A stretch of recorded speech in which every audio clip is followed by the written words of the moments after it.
It's the cold hard truth.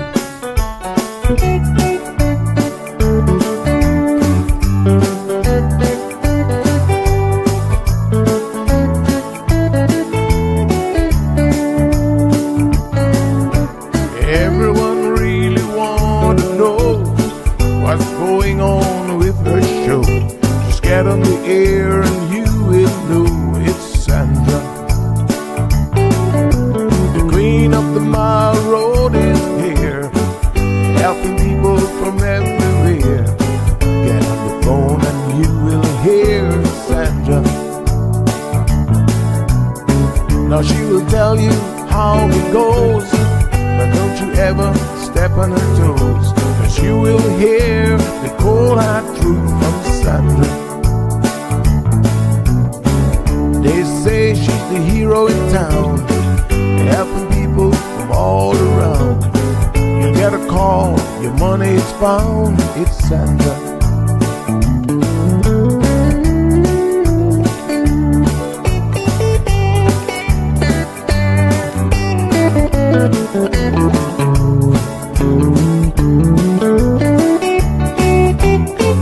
Some will call her late at night just to say that there is a fight, and she will not just leave it alone.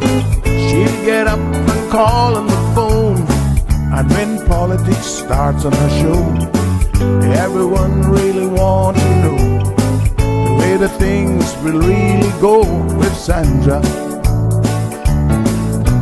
And some will start to criticize, get on the show and tell pure lies, but someday we'll realize it's Sandra. And when they start to argue again, she'll pull the heads to the wind, and soon you will be a friend of Sandra. 'Cause every day everyone wanna hear from Sandra. 'Cause every day everyone wanna hear from Sandra. 'Cause every day everyone got to hear from Sandra. 'Cause every day everyone got to hear from Sandra.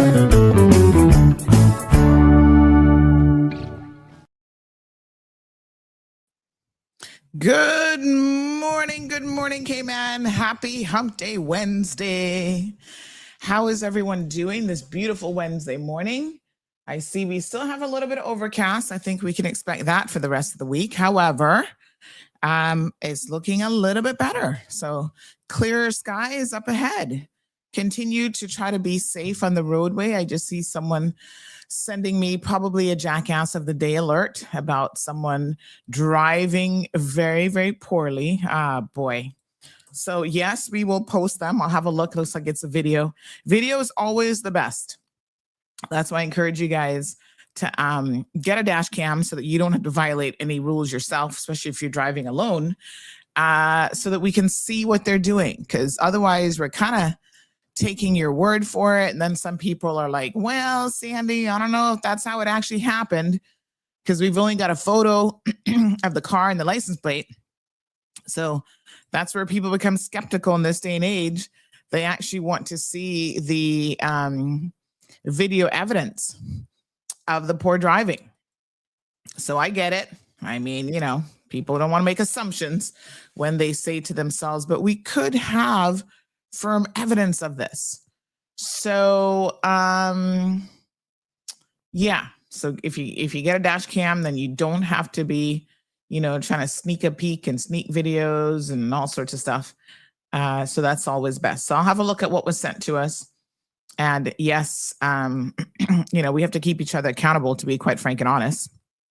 So I'm more than happy to play my part and letting you know that, you know, when you're driving poorly on the roadway, you're potentially causing accidents. There are people that see you, obviously, and, you know, you're impeding traffic. So, you know, people have to be twirling out of the way in order to avoid hitting you. Then you got a problem. This person says, can you please post this? He's an absolutely reckless driver. Oh, boy. So they've got video. Oh, yeah, this one's no bueno. This one's actually, oh my gosh. Yeah, he's going to get posted for sure. He is passing, and the person says he does this every day. So he's a regular offender.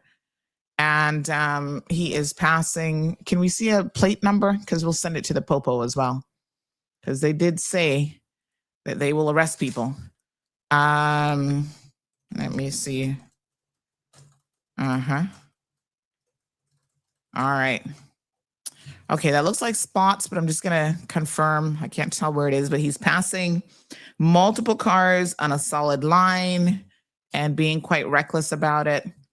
You know, passing one or two cars is not going to make you get ahead that much further. I can assure you of that.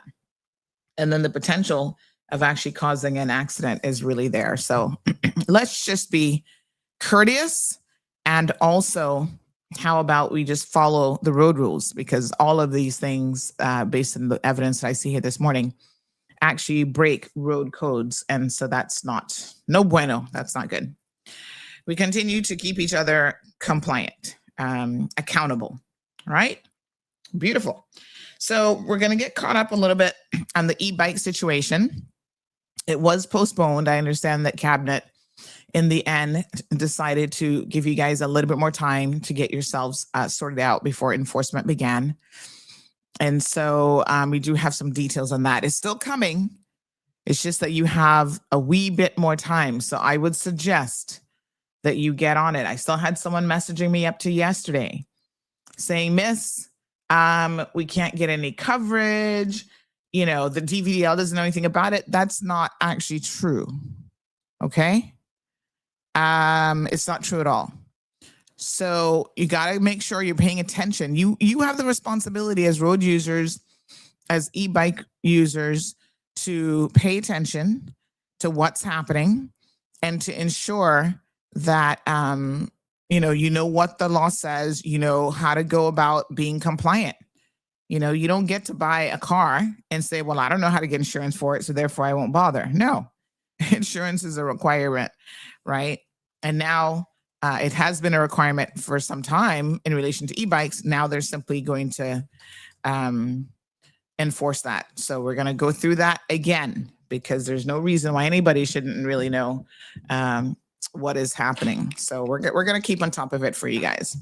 All right. We do have a special guest who's joining us this morning. He's already in the back of the studio. So we're going to get to him in just a second.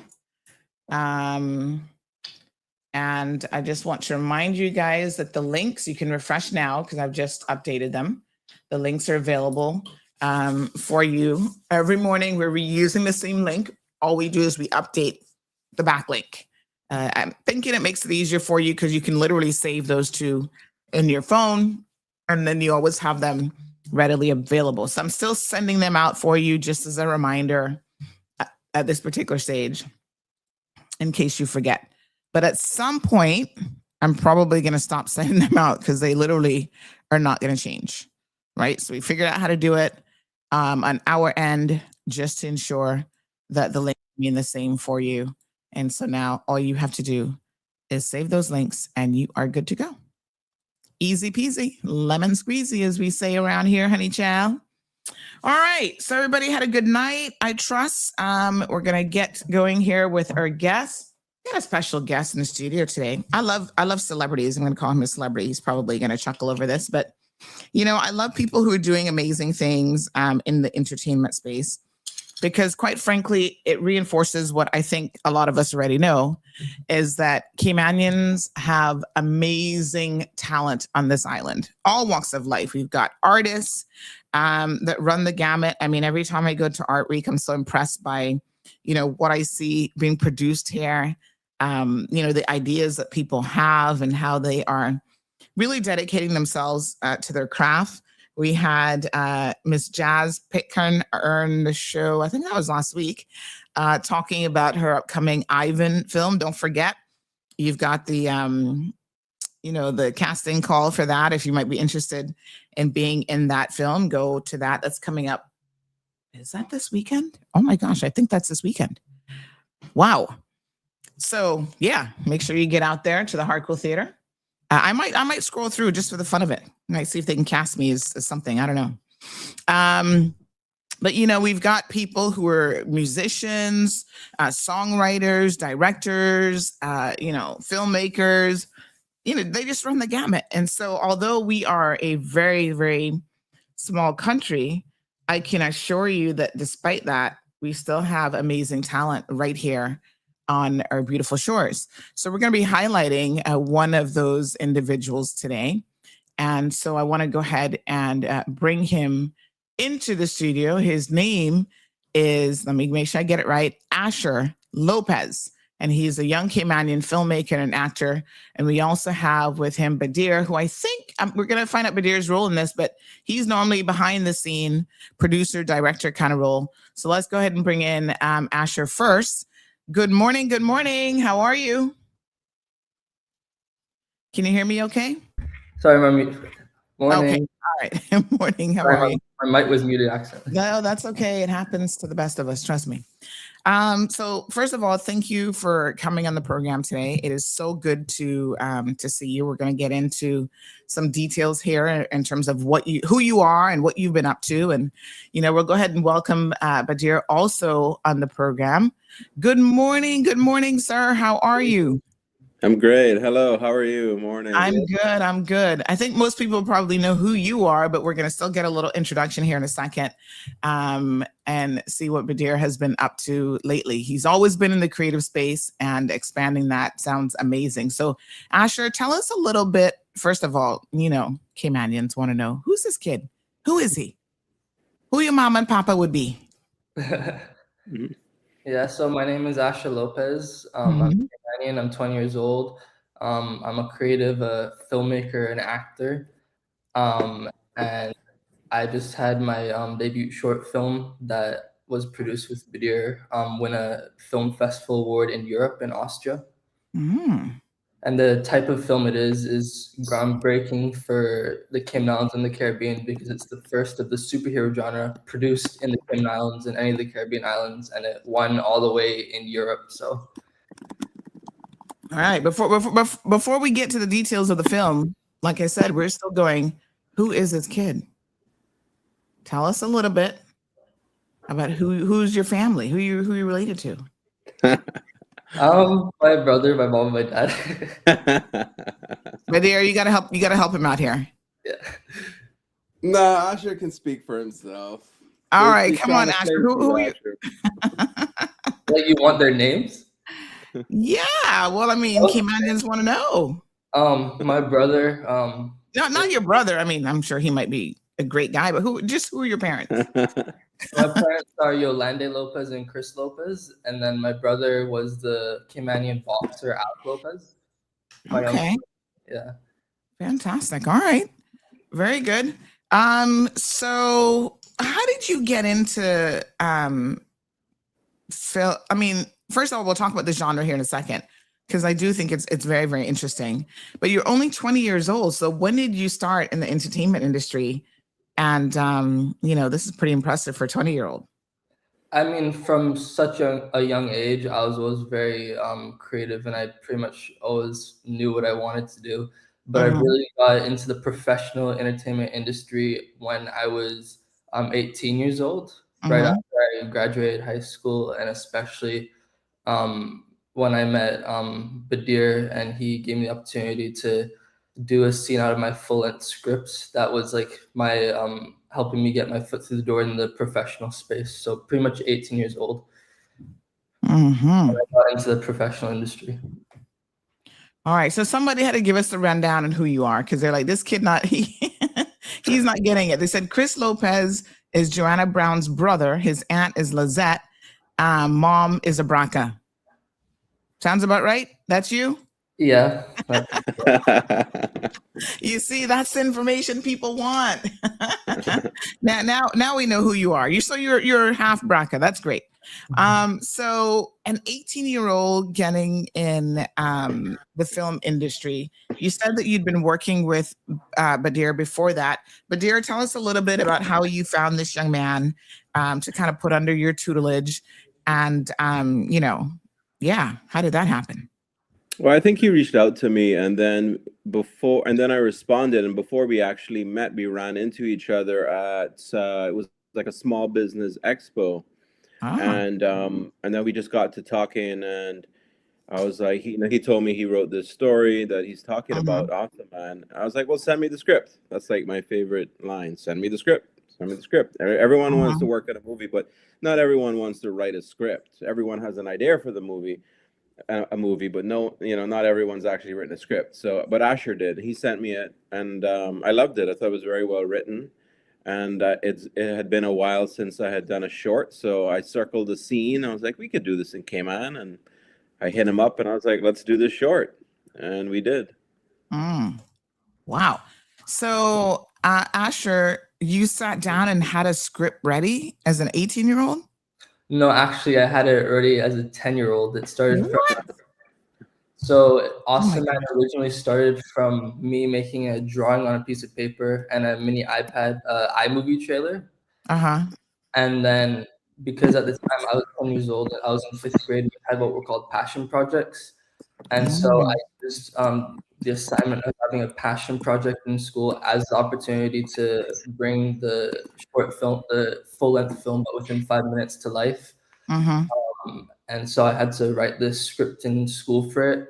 And then in summer 2019, I rewrote the script, but then expanded it a lot more and added more like emotional depth and length to it. And then Mhm. in 2023, I met Badir and I presented him with that script. It was like a script on Google Docs. And he read it, and here we are. But it started from me making it at 10 years old. Wow. Yeah. So that's a lot of dedication, I must say. It's not often that you see someone that young be so dedicated to something. Obviously, you're very, very passionate about it. So, Badir, when you finally got the script from him and you saw it, what were your initial thoughts? My initial thoughts were that he had done a lot more on it than I thought he would have done, Mm-hmm. and that he had something that was worth developing. Um, because I've read a lot of scripts. Scripts are Mm-hmm. hard to write. I've read good ones, I've read bad ones. And Asher's was really good, particularly for his age.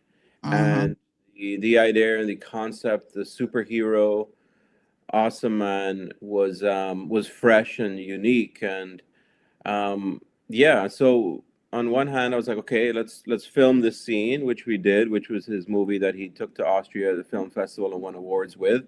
But then, we were like, also, let's develop the whole script more, the whole story more, the whole concept more. So, since we've met in 2023, Asher has been doing exactly that. We filmed the short film, which has won awards, and he's been developing the concept even more. So it's become quite extraordinary, actually. I think what Asher has put to paper. He's created this a whole world, and I mean literally a whole world. Like the clarity and detail that he has put into this world is quite astounding, and it's worth us still pushing and developing it just to see how far we can go with it. Mm-hmm. This is fantastic. So, I mean, were you always a writer? Because I suspect that there's a lot of skills that are required to pull a script together, but the core skill is you probably have to really enjoy writing at some level. So, Asher, did you always enjoy writing as a kid, or tell us a little bit about that? Yeah, I always enjoyed writing as a kid. Awesome Man wasn't my first short film when I was like 10 and maybe a little bit younger or older. I was just always making these fun short films on iMovie like around my house. Mm-hmm. But I've always, from such a young age, I've always had such a specific, vivid imagination, and I've just always been such a natural writer. Like I'm so in love with it. I just love writing. I can't stop writing. So that always came to me naturally, yeah. That's fantastic. Were you also an avid reader? Good question. Yeah. Mhm. Yeah, I was always Yeah. good at reading, yeah. Because I feel like a lot of times they definitely go hand in hand. And people who love to read actually become better writers because, they get exposed to so much in the way of content and different genres and stuff like that. So, some of our young people, they're like, oh man, I hate books. I struggle with a 9-year-old. Sometimes she doesn't want to read. She's like, oh, this story is no fun. And you have to really encourage that creativity. Because the more they read, not only do they become better readers, but they actually become better writers as well. And so I'm really happy that this has unlocked, something in you. So let's talk about the movie itself, the short film, Awesome Man. What is it about? So and I say this on all the other radio stations I've been on, what's cool about the short film we did is it's the hero's origin scene, how he becomes a superhero. Mm-hmm. And it's also got in there anti-bullying themes. So Yeah. And it was produced here in Cayman, 100% produced in Cayman by Caymanian cast, crew, and sponsors. But the cinematic world, the setting, it takes place in New York City. Mm-hmm. And so we had to transform locations like Cardinal Avenue into like a New York City back alleyway. And we also had a room sponsored to us by Hampton Inn to make like a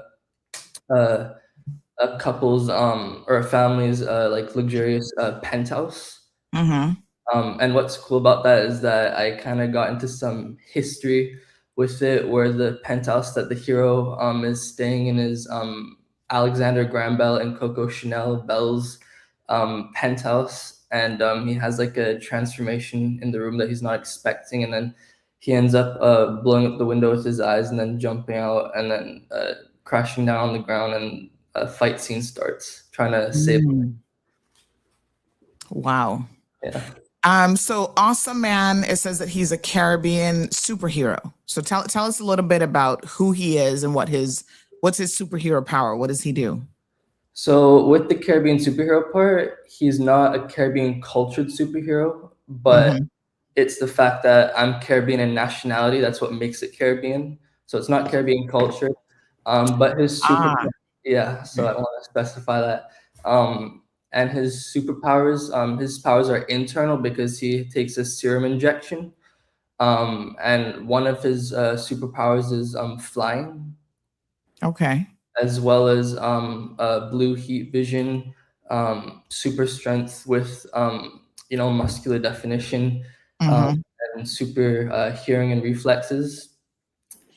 And what else? He's a superhero with a lot of powers. Yeah. Amazing. And he has enhanced stamina, endurance, and enhanced metabolism. Right. Wow. Sounds like a few things I might be signing up for. My wish list. People always ask you, if you could have one superpower, what would it be? So let me ask you, Asher, if you could have one superpower, what would that superpower be? Flight. Badir, how about you? What would your one superpower be? Yeah, I was gonna say flight too. Yeah. Huh. Yeah. What about you? I think the superpower to be invisible. Yeah. Yeah, because I could be in the scene of all sorts of news stories then. That suits you, Sandra. You're right. That's actually your superpower. That would be amazing. So this film has won Young Asher Awards, and so we're going to talk to him a little bit about his how he gets entered, first of all, into the award there, the European award, and what it must have felt like to win it. So what is the process of getting your film into sort of the award cycle? I understand that there's different ones all over the world, and so you did the European one. Any particular reason why you picked Europe as opposed to maybe some of the American film festivals and so on? Well, yeah, the reason I chose the European ones was because those were the only ones I was getting selected into. The European market is actually easier to get selected into than the American market. I have submitted to some American ones, I think, but the European ones have been nicer to me in that sense. So, Okay. But there's an online platform called Film Freeway, where independent filmmakers can submit their films to film festivals all over the world, and you pay a fee to be considered. It's not guaranteed; it's to be considered, and then they'll notify you on what your judging status was, whether you were selected to just be screened, or if you're in the running for an award or anything like that. So. Beautiful. And so you actually came out as a winner, everyone obviously acknowledging that this film has some real potential.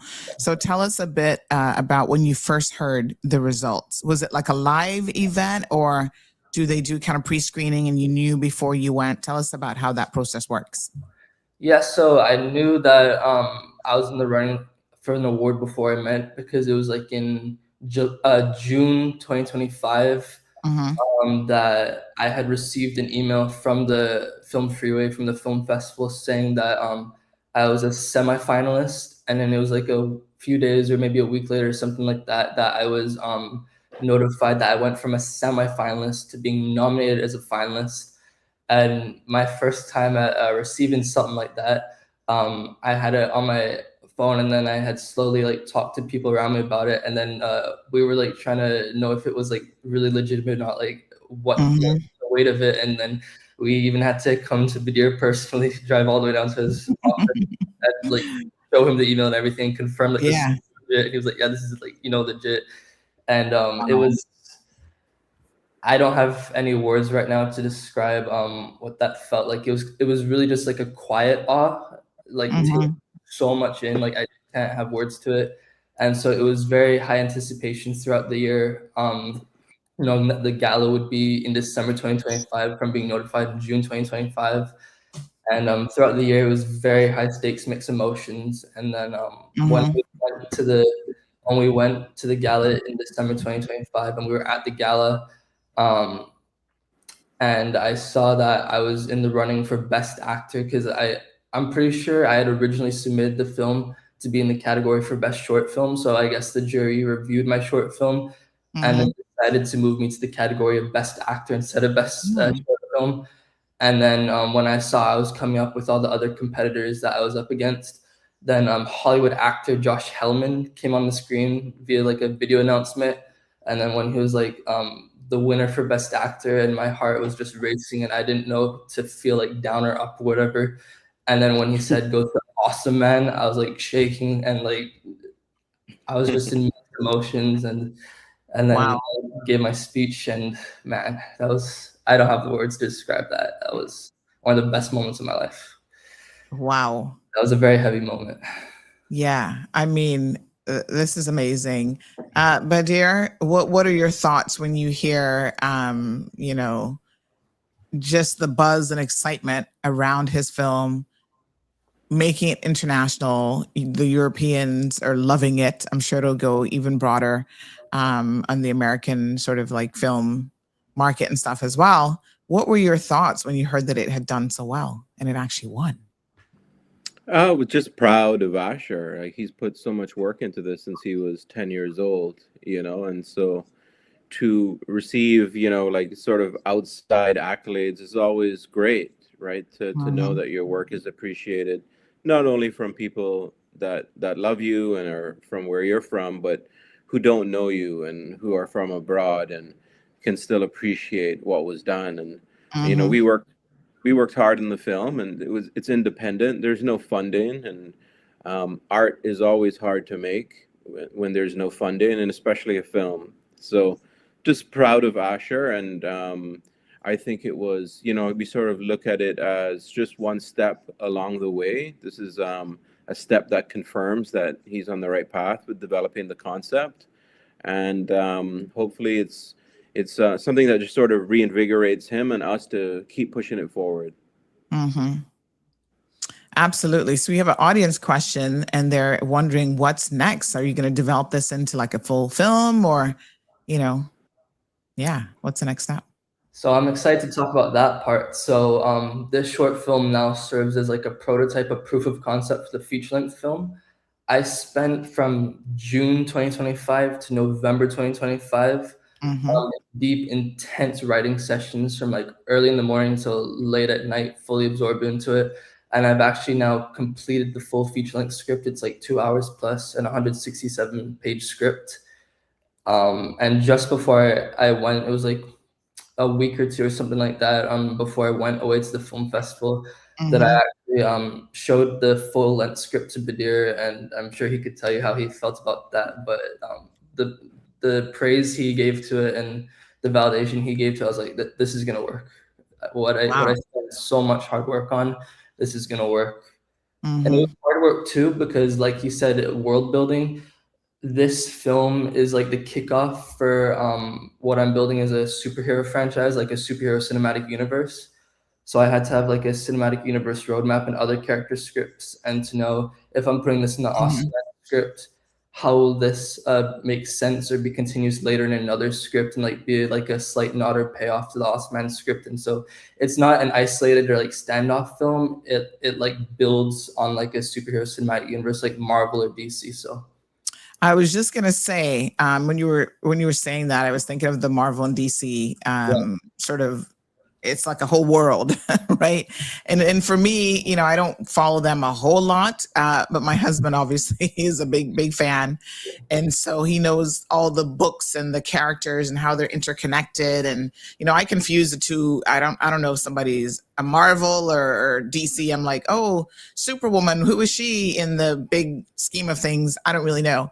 You know, I know some of the characters, but I don't always know exactly where to put them in. But I do know that within the superhero genre, these characters are very complex individually, but more importantly, they have a complex web, you know, within the entire ecosystem of, you know, who they're connected to and, you know, how they have come together. Like, you know, I don't know, give me an example here. Captain America, you know, his story isn't just a standalone story. He is connected to other superheroes, and at times their paths cross. So when you watch, you know, a superhero movie, it might focus on his origin story, or a certain part of his history as a superhero, but then you see that they do have this interconnectivity as well, which I think is just so fascinating. So my gosh, your brain has to really process a lot of bits and pieces of information to create these. I don't want to say it's a multiverse, but it is a very wide, you know, superhero network. So that's amazing. yeah, it's called the Lopez Cinematic Universe for any Kimanians asking. It's the Lopez Cinematic Universe. Wow, that is you are obviously very creative, and I think that's fantastic. So will you try to you said you've got the full length script now. Will you actually try to get funding for it and then kind of move it to the next step? Is that normally the process? Yeah, right now we're like in a very early pre-production for it. So now we're I first need to have like another script meeting with Badir, since that draft was out of the way, and do some more like polishing to it and make sure the script looks ready to show partners or investors. But now that's the mission right now, is looking for high net worth individuals for major financing. We're looking to fund the film. A major production now. So right. So Badir, let's catch up with you just a little bit, because I feel like we kind of see you in the creative space, but some people might wonder what exactly is Badir doing. So tell us, you're the behind the scenes man. Are you actually production director?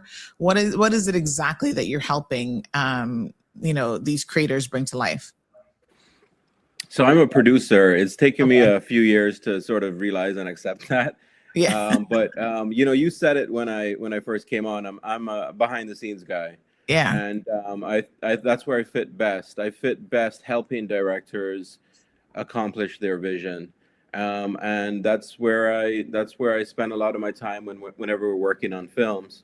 And we're always working on films. It's just sort of, you know, they call it the producer, just putting the pieces together, generating ideas, generating options, galvanizing people together, you know, and helping the director create their vision. So that from a creative standpoint, that's what I do. You know, my company, Awesome Productions, we offer commercial video work here in the Cayman Islands, and that's a large part of my time as well. But from the creative side of things, the film side of things, it's definitely producing and helping. You know, helped Frankie, you know, work on his film, helped Jazz on her film as producer. and Asher as well. And yeah, I love finding people like Asher, like, you know, young Caymanians who are creative, who have written amazing Mm-hmm. things, and helping them develop their concepts. Mm-hmm.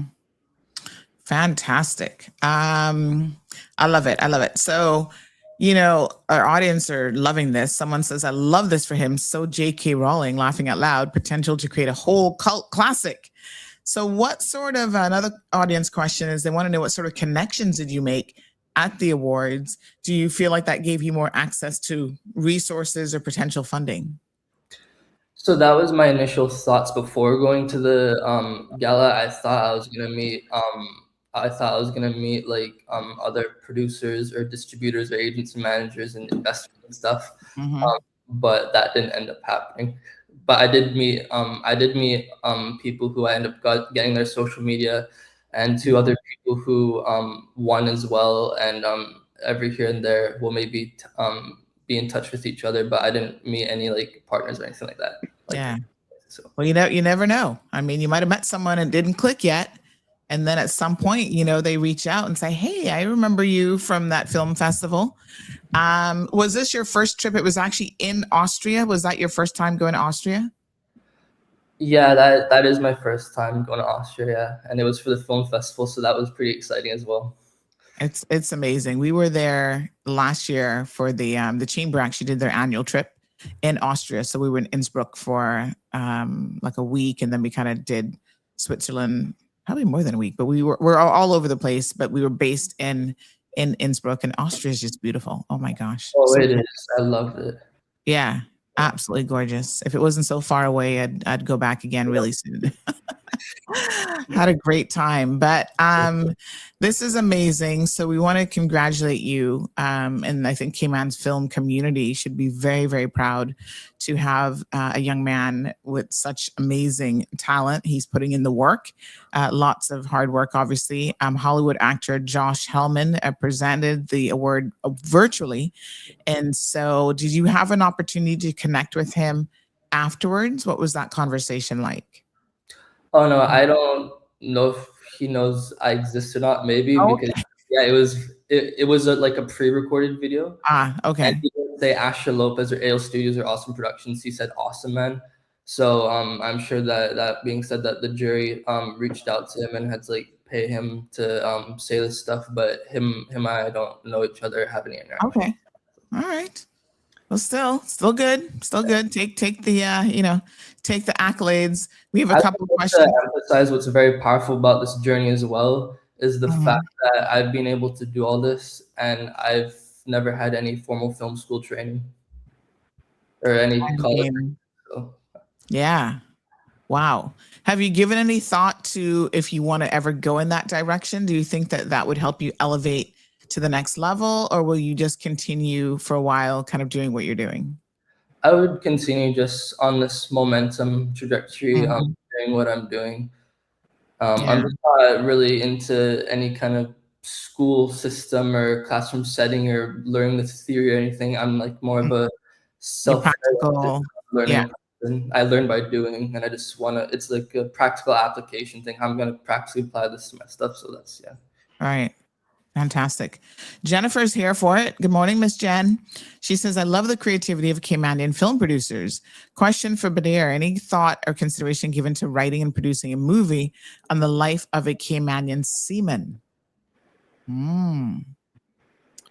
Well, yeah, there's a very famous novel in Cayman called Far Tortuga, and that was written by Peter Matheson in the 60s, and it takes place on the opening scene starts here at Hogstye Bay, and then these Caymanian seamen go off in a boat to go turtling, and it's quite an epic adventure. And you know, it's famous in Cayman. A lot of people know the film, or the story, but a lot of people don't know the story as Mhm. well. And so I feel like it's a hidden treasure for Tortuga.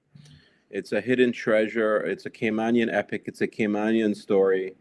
And we, in 2023, I think we spent a lot of time trying to produce this film, trying to fundraise the film, but we couldn't get it off the ground. But that's always going to sort of be in the back of our minds as a film about Caymanian seamen. that we can do, and we would love to make that story, that novel, come to life on the big screen one day. Mm-hmm. So incredibly interesting. Great idea, though, Jennifer. Obviously, he has given it some thought already. So, Lady D says, "Congratulations, K-Man, got talent." Morning, Olivia. Pat says, "Asher, you're going far, young man. Keep your feet on the ground and keep reaching for the stars." Miss Marjorie also says, "Congrats." And Denny, I don't know if he meant to say something else, but he just put your name. So, my dear, did you mean to say anything else, Denny? I'm not quite sure. Let me just check my Instagram messages. I've got multiple phones and messages and screens open here, so I don't want to miss anyone this morning. So let me just have a quick look. Someone sent me some Bible scriptures for the morning. Oh, we've got a phone. Oh, that's a low-key message. That's a message that I'm sending you some source information. Look at your phone. I get those a lot too. So thank you so much to Asher and Badir for coming on the program this morning. One final question. Well, I'll ask you a few more questions, but how do you stay motivated and creative, Badir, and both of you, I'll ask this question too, when you're in this creative space? Because I know that sometimes it can take an awfully long time to see a project even come to the short film stage. So how do you, Asher, let's ask you first, how do you stay motivated? How do you keep writing, even on the days that perhaps you don't really feel like it? Well, the thing with me is that I just have this very big dream, and I'm a very passionate person. So if I haven't seen it come to life yet, I'm not going to stop until I see it come to life. That's just always been me. I've always been a very dedicated, resilient, perseverant, determined person. And I'm just very passionate about this vision I see and what I want to become as an entertainer. So I'm very resilient. So that's how I stay motivated. Until I see this dream come to life, I'm not going to stop going. All right, Badir, how do you stay motivated? You've been in this space for many, many years. So I don't have a problem staying motivated. That's not, especially when it comes to creativity, I guess. It's sort of a drive.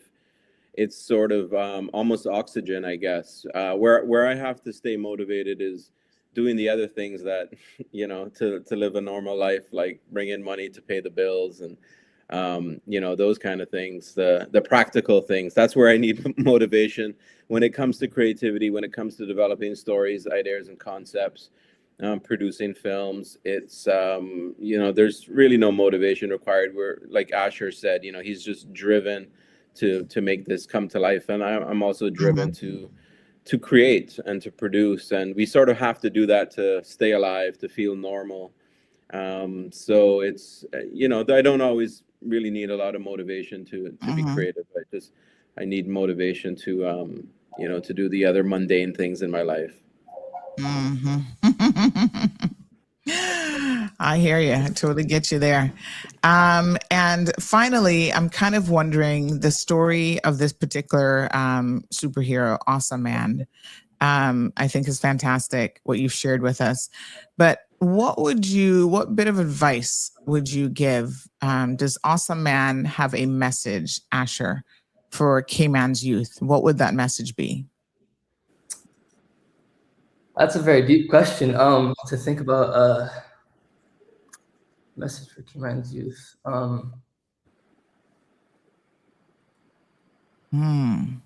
You mentioned it was about bullying, so maybe we could pick up on something there. I'm not sure. What do you think? That's okay.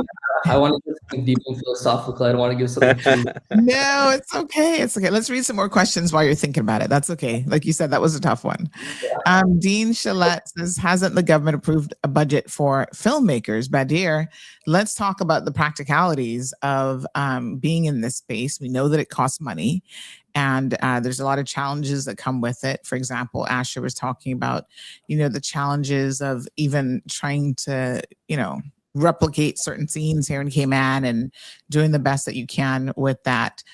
Has government, I know at one point there were some talks about even trying to encourage, Cayman being a country to film in. Has that moved forward any at all? Yeah, it has moved forward. Maybe it hasn't sort of been activated like how we would like, but it's moved forward. So a budget has been approved. It has, and I don't sit on the board, so I can't speak officially, but it has not been approved for young filmmakers like Asher to go and produce films. It's been approved from a rebate perspective. So how that money can be received is if there is a film or a reality show or some type of project that wants to film in the Cayman Islands, and they want to spend a significant amount of money here in Cayman. And if they do decide to do that and come to Cayman and to shoot maybe like a series, a whole reality show series, they will receive a rebate and an approved percentage amount of money back. So maybe they come and they film, they're going to spend $1 million on island, they'll get 25 or 250,000 back. So the money that's been approved, it's to reimburse a production that's already spending money on the island. It's not money to be given to Asher or I or Jazz to produce our own films. We wish that would be pretty amazing. And I don't even know, the ramifications and how they might, consider that. But no, the budget that has been approved, it's only for rebate. So you have to commit to spend something before you can get some back. Yeah, no, I totally get it. Strong Will says, brilliant young guys. Joanne Brown, good morning, ma'am. Said, how inspiring, young Caymanians, talented and passionate. Kristen Brown is in the house. You see, you got family coming to support you now. I know. Yeah, Kristen says, I'm so proud of you, Asher. And Yvonne Bacchus says, proud. How has the response been from family and friends and perhaps even other colleagues in the industry, Asher? Yeah, no, phone and everything has been blowing up with congratulations and happy for me and everything. Yeah. So fantastic. Yeah. So I'm going to circle back to that question. Not going to let you get away too easy. What's the message for Cayman?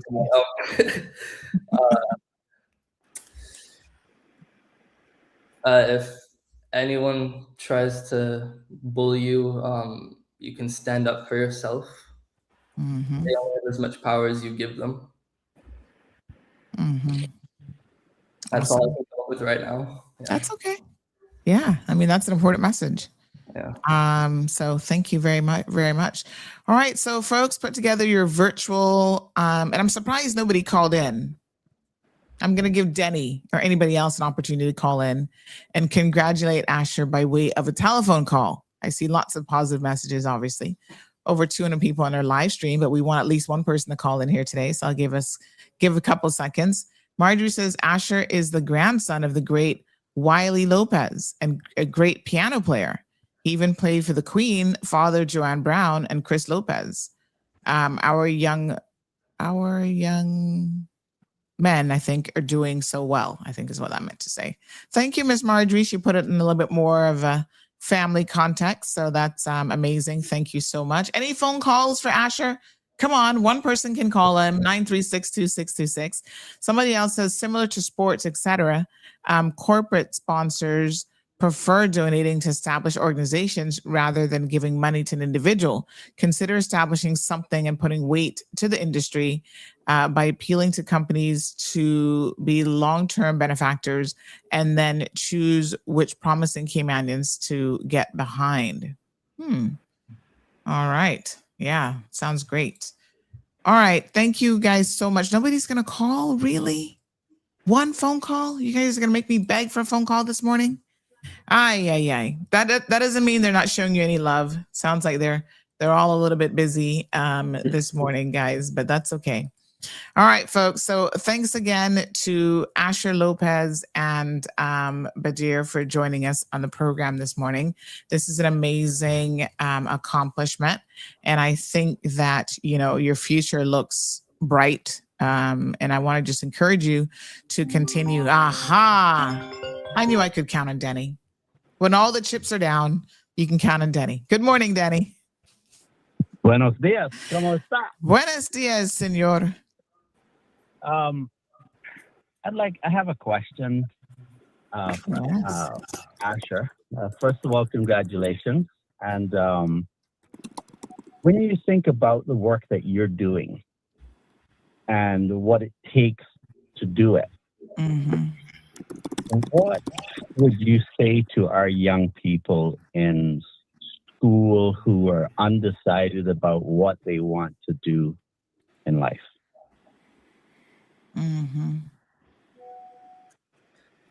Yeah, that one's a deep question because for some to find their purpose in life, it's easy, and then for some it's hard. Some, even when they're in college, they still don't really know what they want to do for the rest of their life. For me, it was always very easy for me to know what my purpose was. I would do what I wanted to do, and which is why I struggled throughout traditional school system, because I just completely didn't fit in with how the system is built. But the advice I would have for young people to find their purpose, I think maybe just try a little bit of everything until they find something, and let God guide them in all that they do, and find little things that to see if you love doing them or not. And yeah, that's a deep question, and that's the best I can answer that for right now. And to Badir, when you think about producing, what's the most challenging thing that you have found with trying to do what you're doing? There's lots of little elements that are sort of equally challenging. I think the most. Yeah, I'm trying to think what's the most challenging. I think one of the most challenging things is having to inspire other people to help you do the film, right? Because especially like when you don't have money, it's hard. I mean, making a film is a lot of work, and you need key people in key positions, and you'll make a lot of calls and people are like, I don't have time, like I don't know what to tell you, good luck. So sort of inspiring a team to come on board, to give up their lives, to give up hours, days, and weeks for a film that they're not going to get paid for, and that's one of the more challenging things. Like, so Sandy, when I think about what you're doing on this show and how you're able to have this forum to feature people like Asher and Badir, right? You majored in English, right? And what I have found in my experience of trying to deal with just about anything, the most useful skill is to be able to understand what you're reading and to be able to communicate effectively. Yeah. And I would say to our young people, no matter like what Asher is saying, to try different things. But in order to try different things, you have to be able to learn. And learning is about being able to communicate, to be able to comprehend, to receive instructions, because Badir can tell you if you need something done and need someone to do something, then they have to be able to understand and follow your instructions as intended. Right. And so just to sound like it's very simple, but just language, like mastering language will put people in a position to be able to do anything. Yeah. And I think that when I listen to Asher speak, he sounds like he's on the creative edge of it rather than on the technical edge of it. And that's how creatives think differently from the average person. And you have to be able to, because you're coming up with things that are different. So you can't think just like everyone else, right?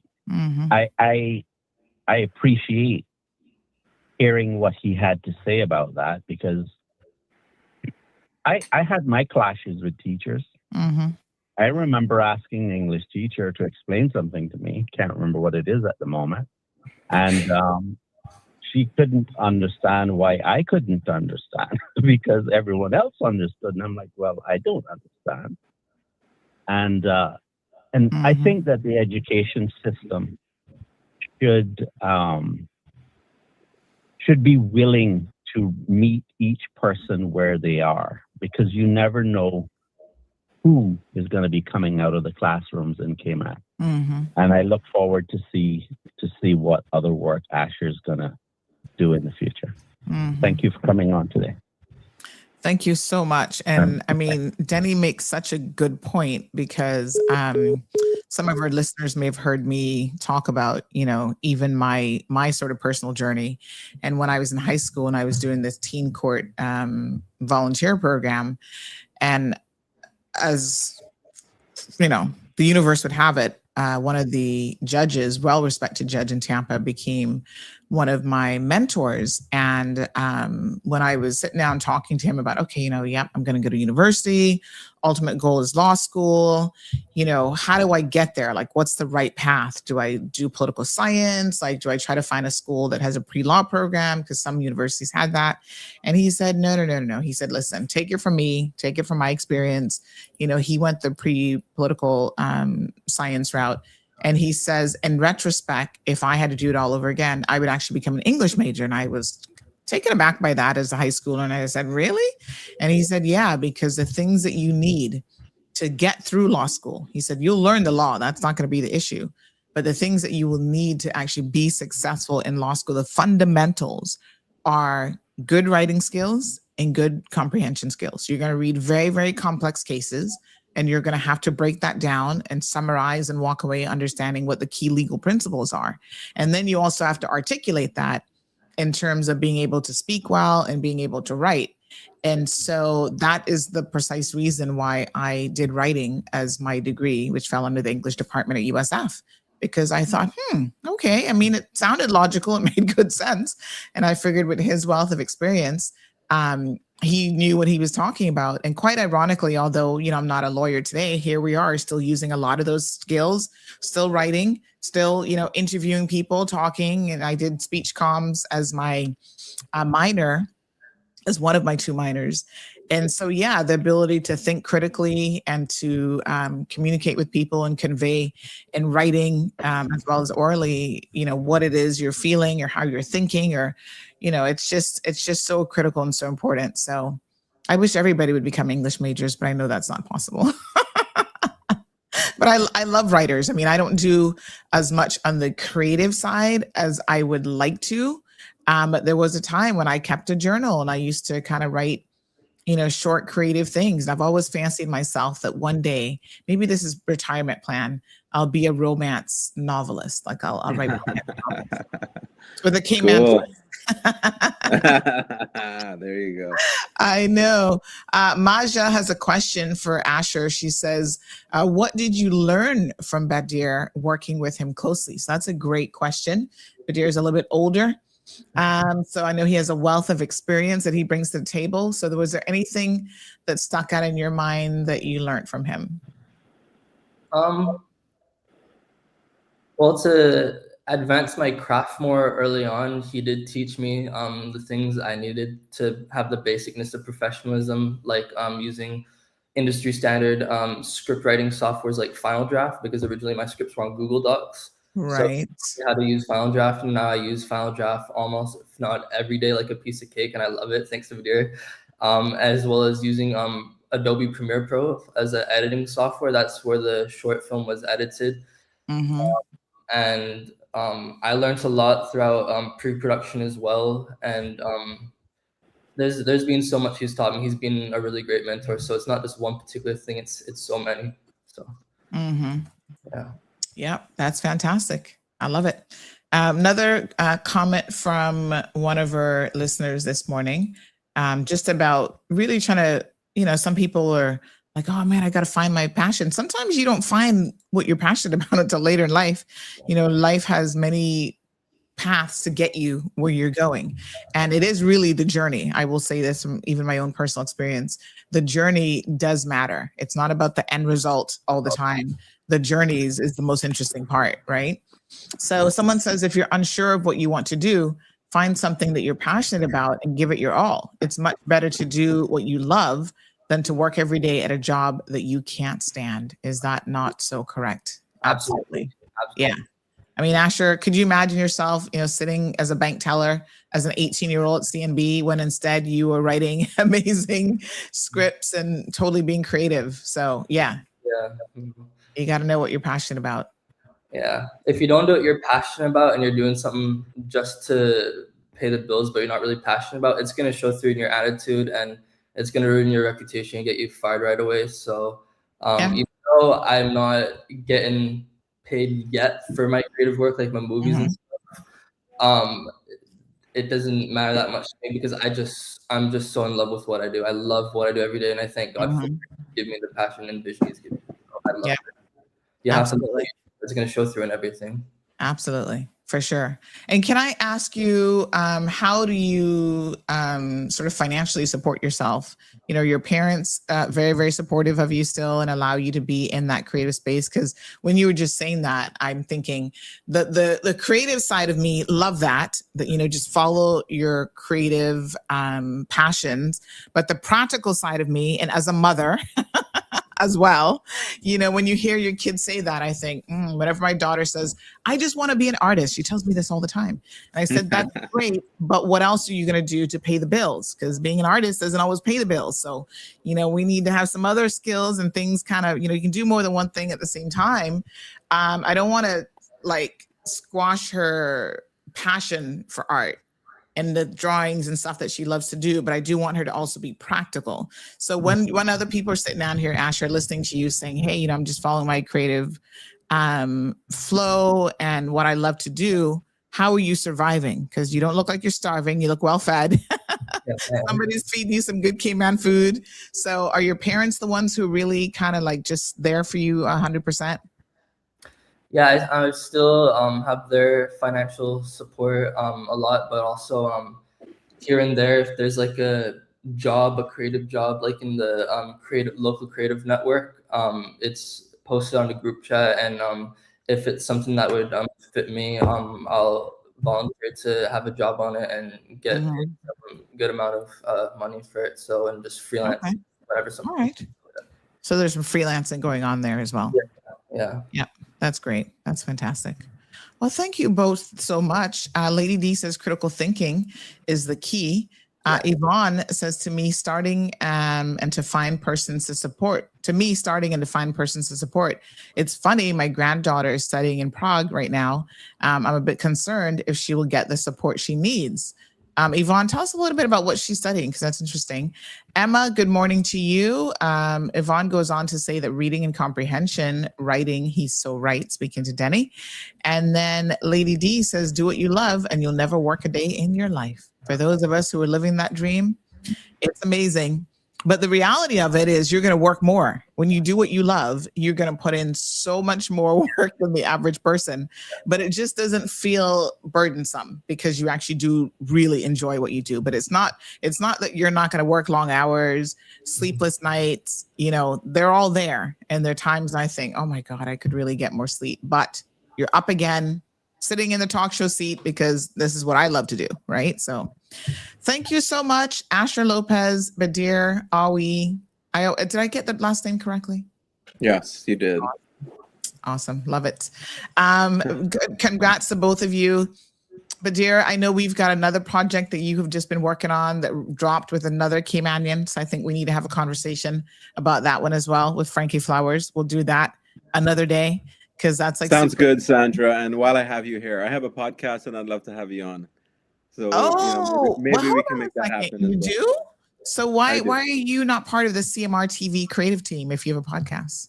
Maybe we can be. Let's see. Let's get you on. We can chat about it. Yes, absolutely. We need to collab on that because this year is the year of if you believe in the Chinese years and whatever. So last year was year of the snake. This year's year of the horse. So we're galloping into the future, and we have some creative spaces coming on board for people to do podcasts and record. And so we need to talk. What's up, me? Good. Sounds good. Fantastic. Thank you both so much. Thank You you Have for a too. great day. having you. All See you right. later, Asher. Take care. Bye. Bye-bye. All right. All right, folks, another fantastic morning. We're off to the runnings. Let's play a little commercial. Big shout out to our friends over at Chicken Chicken. We have a number of people who work with us, who sponsor programs. They advertise. They're the ones who help to make CMR a success story. And Chicken Chicken has recently come on board. Check out their, I actually love their chicken. It's my Friday treat a lot of days, but because Friday is mac and cheese day, I'm just saying. Check this out. So delicious. For 30 years, Chicken Chicken has been doing one thing exceptionally well: perfectly wood-roasted chicken. With 2 convenient locations at 7 Mile Beach and Savannah, it is easier than ever to get the flavor K-Man knows and loves. All color, all flavor, all chicken. This is the kind of plate that makes your day better before you even take the first bite.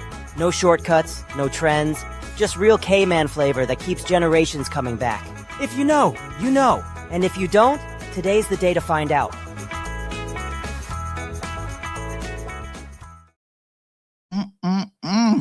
Every time I see that chicken and the smoke coming out of it, I'm like, oh my God, that looks so good. All right. Thank you, Miss Yvonne. Oh, she's doing film, directing, writing, communications, and she attended Howard University. Oh, congratulations. Fantastic. Yolanda Lopez says, I'm Asher's proud mama. Aw, so grateful for Badir, who's been such a great mentor for Asher. Well, isn't that something? Mama was here listening. Well, congratulations, Mom. I know that it takes, a lot of support for parents who have children, especially in the creative spaces. We support all of our children. But I think when you're a creative, it's a different type of industry. And so, it's not like they show up at day one at a job and they start getting a paycheck right away. A lot of it is just like a lot of dedication. So congratulations to you and the entire family for supporting him. And he's going to continue to do great things. I am absolutely sure of that. So, yeah, fantastic. I love it.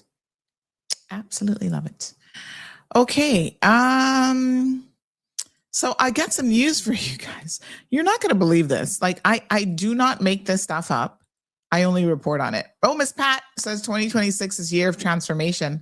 And I love it because I'm in a massive, I'll tell you guys about it. I feel like another month I'll be able to give you a proper visual and tell you a bit more about it. But yeah, it's definitely a transformative year for us here. I feel like every year, though, I try to shake off some old stuff, do something new. Last year, we, unveiled CMR TV. We've got a whole lineup, and we're growing that in 2026. But I'm so excited about a lot of what's coming down the pipeline, and I'll share more in due course. So lots of transformation going on there. Strong Will says, I love their cornbread. Yes. I mean, all of their sides are good, but my favorite is the mac and cheese. I love the corn. I love the mashed potatoes. The veggies are good. I love the same veg. And the rotisserie chicken is just super healthy.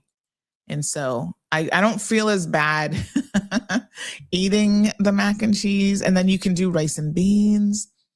And then oh God, don't get me started on food. Why do you guys like to pull me in with the food conversations? Because you guys know I'm a foodie. Speaking of foodies, hello. They just had Cayman Cookout, right? At the Ritz. Next year, we're going to have to score, CMR crew is going to have to score us an invite. But listen to this. All the A-listers come to this event. And guess who was here? And she actually posted it on the gram. None other than Gail King. So let me show you. Hold on one second. let me show you what she posted up on her Instagram about coming to this event. Dun, dun, dun. Let me do a little screen share here. I think you guys, lots of celebrities come and enjoy some time at the Ritz-Carlton. And yeah, it's a well-attended event. So here she is. This is her Instagram page. And she says the following 15 hours ago. She says, I don't cook. Shame on you, girl. If you love to eat, you got to know how to cook. But anyway, she says, I don't cook, but I'm a very good eater. So when I was invited to, and then she tagged the Ritz-Carlton Cayman Cookout, my sister, she tags her sister, and I couldn't get there fast enough. For 16 years, this is the chef, what's his name? Eric, what is his last name? Repair or something. Anyway, he's the famous guy there with the gray hair. Has his famous chef friends cooking the most delicious meals, leading cookout demonstrations for those who actually want to learn, and also hang out with other foodies. Thank you, Saba and Tina, for the scrumptious food, fun group of people, and a spectacular setting. This has been going on for 16 years. I sure hope that I get invited again. She only got 3 likes. Gail, how many people follow her? I mean, she has 1.1 million followers. I expected more. She did get 90 comments. So, I mean, people saw it, but more people should have been liking that. Anyway, here are some photos from her. I don't know what she was doing here. Does it say? I don't know. She's doing some treatment. Looks like the coal, to get rid of the eye bags, the bags under your eye. So she's doing that. Someone's giving her a little spa treatment on the beach or something. I don't know what's going on there. Everybody's trying to look as young as they can. And there she is hanging out with somebody else at Cayman Cookout. And I love the that's so pretty. I love when they do the artwork in the sand castles and stuff, the artwork in the sand. And there she is. She went to Stingray City. You got to kiss those stingrays, they say, for how many years? Good luck do you get? Shall them stingrays be like, y'all need to just let us go. So here's some more chefs doing their thing. And I have no clue what this dish is supposed to be. Looks fancy. Can't make it out though. I see pine nuts and I see vinegar and oil, and I don't know what the main dish is though. No clue what that is. Here she is with somebody else. It says, I love my chef. She got like a little handkerchief. Carla Hall, rum glazed something pudding bites. And here's somebody else with some more food. Is this her? Maybe that's her boyfriend. Did she have a boyfriend? Because he looks like, is he the same guy that's here? No, that's a different guy. Oops. Sorry. My bad. This one has a beard. That one doesn't. Anyway, there's somebody else that she's taking a picture of. And there's her sister, and probably a couple of friends enjoying Stingray City. That water must have been kind of cold though. I mean, and this looks like, I have no clue what that is. Okay. And there's Eric, famous chef Eric, and there's her and her sister. So it looks like they had a fabulous time. That looks like Caibo Rum Point area, I think. Looks like they had a fantastic time. So congrats. And there are other celebrities who obviously were here. Now, I know we had posted on our social media that the former Prime Minister of the UK was actually here as well. I don't think he stayed for this, but he was here for another private event where he was actually a guest speaker. And so, yeah, people are coming in and out of Cayman, enjoying, here she posted a video of stingrays. She said, kissing the stingrays. And she said that, you get 7 years of good luck. That's what it is. If you kiss a stingray, so I kiss that sucker twice. Hope this really works. Oh my goodness. Why not? Why not? So it looks like she had a fabulous time while she was here. And now she's starting to share some of the footage and stuff of her trip. Her sister looks petrified to get in the water. Don't worry. I'm scared of those stingrays too. Oh, they're beautiful and majestic and scary all at the same time. And I don't like it when the water is a little bit too rough. I got to be honest with you. I'm not a swimmer. So when the water's like that, I'm like, eh. Okay. So someone said, I thought mac and cheese day was Thursday. Well, I don't know about no Thursday, but I do know for sure it is on Friday nights, because Friday night is treat night. And that's when Gigi and she gets to decide what treat she wants for the week. Although I swear weekends are treat weekends. But yeah, that's treat night. So sometimes she'll be like, oh, she loves Subway. Not because she really loves Subway, because she likes the cookie. I know what it is. It's the cookies that she like. And so she'll be like, oh, can I just get and she's very plain at Subway. She doesn't like a lot of condiments. So she's like, she just gets white bread, turkey, and the white cheese, and that's it.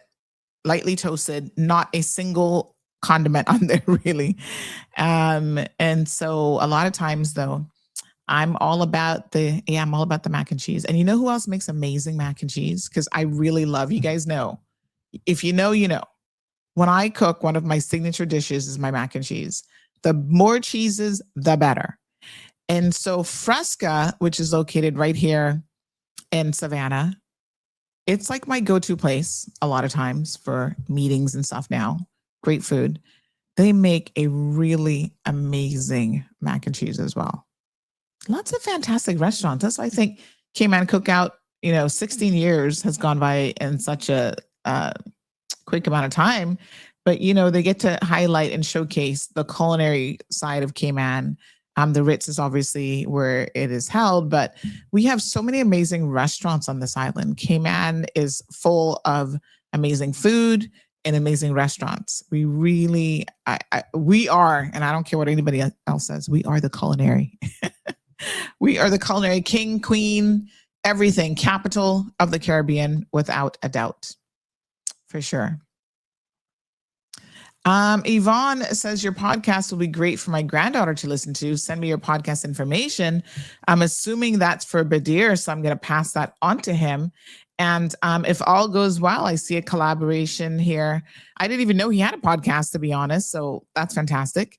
I see a potential collab here with CMR TV. So listen, we are about individual content creators and bringing them together kind of like in this space, right? And I'm blown away every single week when I see what our content creators are producing. And of course, I encourage you to check them out and to support them.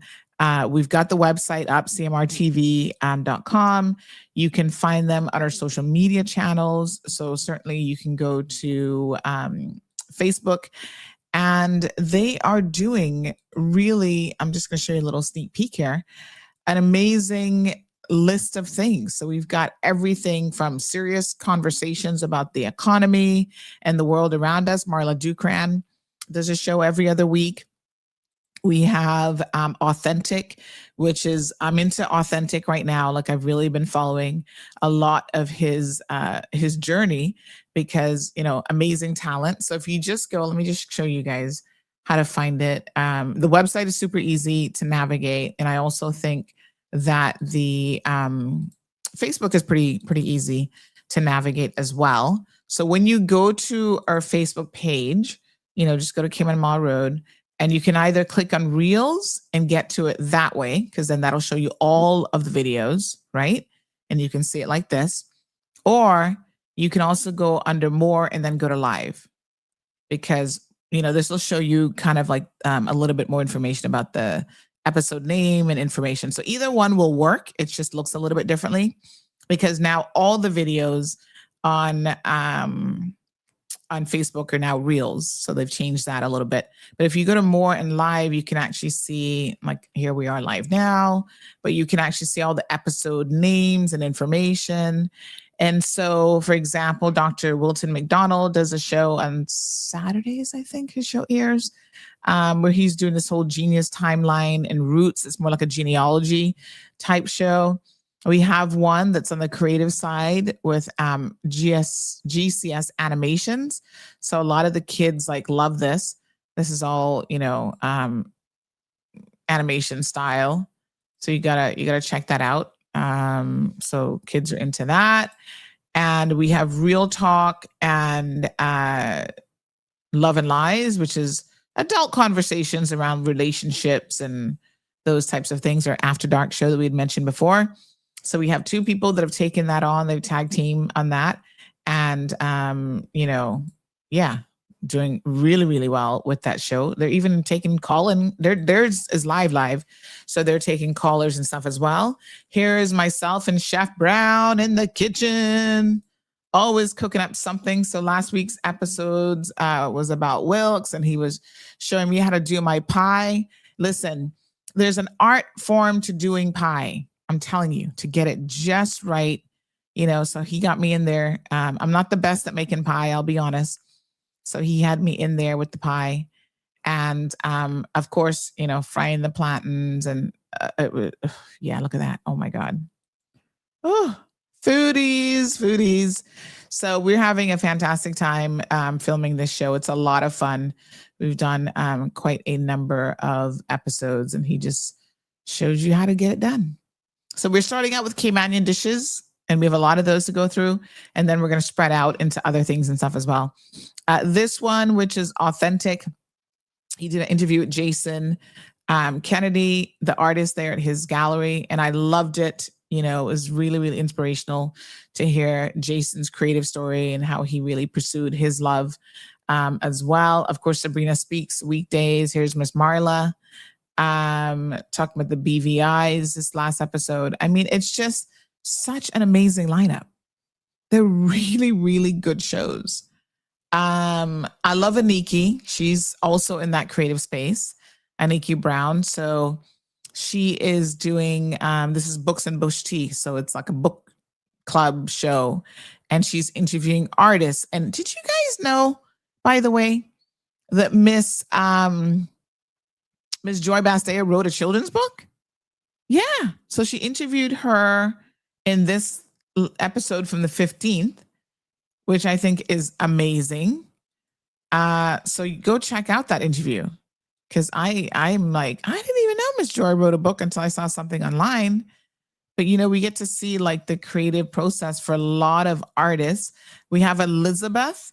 Elizabeth has an art beat show, which she does, which is also fantastic. There's Territories Talk. So listen, there's a whole slew of really, really amazing content and amazing shows. So don't miss out. Go to the site or go to our social media pages and get caught up. This is the only platform that has brought, I have to count, all these Caymanian, some non-Caymanians, but still a good core group of individual content creators who are doing, podcasts. They're bringing art to life. They're bringing books to life. They're bringing artists and different people to life through their amazing interviews and the content that they put together. So I absolutely love it. So Urban Thread says, good morning. I just wanted to say to the government that we, the people, will not put up with the homelessness of Caymanians, the high cost of living, the waste of public funds, such as NAU. We deserve answers, such as to when these problems will be resolved. Well, Urban Threads, I think you're a very optimistic person for thinking that this government, 1 year in, it hasn't even been a year yet, can possibly resolve all of these problems. Not for nothing, but if a problem took 20, 30, 40, 50 years to create, it's not going to be resolved right away. But we need to see some forward momentum in terms of how it is going in the right direction. Let me put it that way. Melanie, says that was, what's his name? Emerald Lagasse, whatever his name is, the chef from Which one was him? The one on the beach? Oh God, I haven't watched the Food Network in so long. I don't even know who's who anymore. I'm sorry. Miss Sue says, yes, I'm sure they did have a fabulous time. They have lots of money to do it all. Well, I think that honestly, a lot of these celebrities get invited here, and they probably get a lot of stuff comped. So they get invited on, probably the rich just invited Gail down and said, hey, we'll give you a couple days at the Ritz. Just promote us. You've got 1.1 million followers. That's the kind of, it's hard to pay for that type of exposure. And so I'm sure they probably worked something out with her. Yeah, she's got money, but one thing I know about rich people, pay attention now, because we need more economic help around here, even on the individual level. A lot of times they don't spend their money. It's a secret. They don't spend their money, their own money. They spend other people's money. Even investors. I follow this guy. I love his content, right? He does these short interviews where he goes around the world, all over the world, and he interviews people who are, somebody's calling me. He interviews people who are in the space of being millionaires and billionaires. And the one consistent theme that I see all the time is that they don't spend their own money. Yes, they use other people's money for getting real estate deals and borrowing with creative, they're like, yeah, I don't spend my money. I'm like, wow, so amazing. All right, good morning, Miss Anita. How much of Grand Cayman, I wonder how much of Grand Cayman the cookout chefs and visitors really see / experience. I don't know. Like I said, I went a number of years ago, pre-COVID, I think. But it's a good question. I'll ask the people over at the Ritz. I don't know. I think that, the Compass does a bit of, because, that's all part of the DART organization. So the Compass does all the promos and stuff for it. And I don't know if any of their people have ever said much about, what if it's just at, because I know they do stuff on West Bay Road, so public beach and whatever, but I don't know what else they do. But obviously she went to Stingray City, so I guess she saw that much. But it's really just about the cookout experience. I think all the events are centered around the Ritz property and then public beach.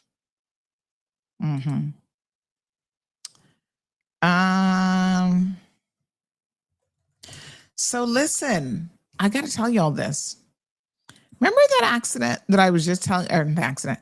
Remember the guy I was just telling you about speeding through traffic and that we were going to post him up because one of these days he's going to have an accident because he keeps doing this all the time? Well, guess what? The one of these days was this morning. Right after I said that, I'm going to show you guys the video of him now. So we're going to hand this over to the police because now they'll see exactly why he had an accident. Oh my God. We called it. We absolutely called it. We said one of these days, this dude is going to have an accident. Remember I just said that to you at the beginning of the show? Well, guess what? Today was the day. You cannot make this stuff up. Today was the day that he ran into somebody. Let me get you the evidence. So he actually made it all the way to the old Crew Road junction there where the church is, like that roundabout, the CUC roundabout, Kings is on the one side. Yep, had an accident right there. So here we go. We called it, honey child. So here he is. This is what he does. So let's be clear.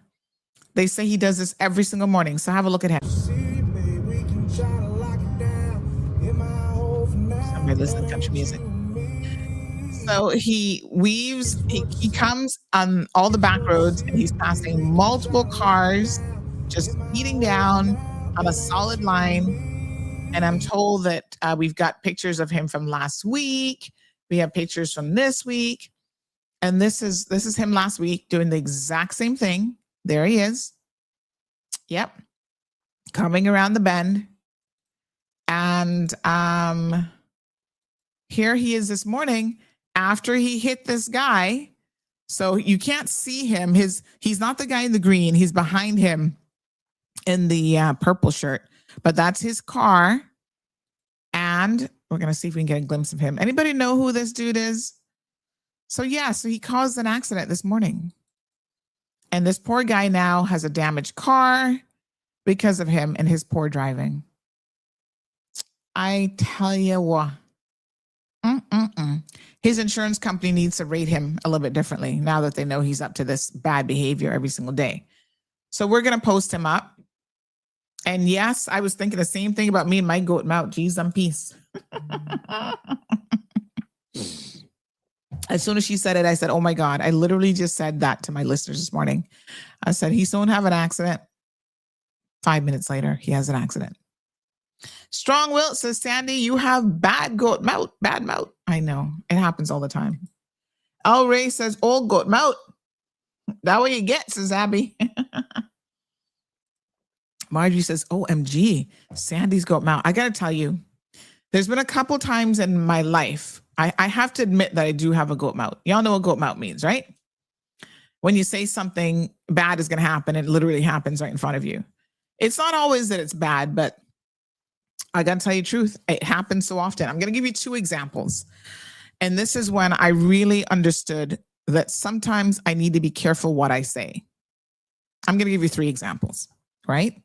Of how I say something and it comes to fruition in a way that's like really, really bizarre. So 2 of them are not serious. One is like a little bit more serious. So one day, Marlon and I were this is when we still could share a car because we were going to the same place every day. You know, we used to work together. That's how we met. We used to actually work together. And so we were sharing a car, and we were in town right on the waterfront, right there by the little fort. You know, I forget what that building's called. It's on the end. Dart bought it, that kind of corner building. And so there was a lady walking, like before you get to the port, but right before you get to the port, there's like a crosswalk or something there, right? So she was walking. There's a bunch of tourists. We stopped to let them pass. And this lady was walking on the crosswalk.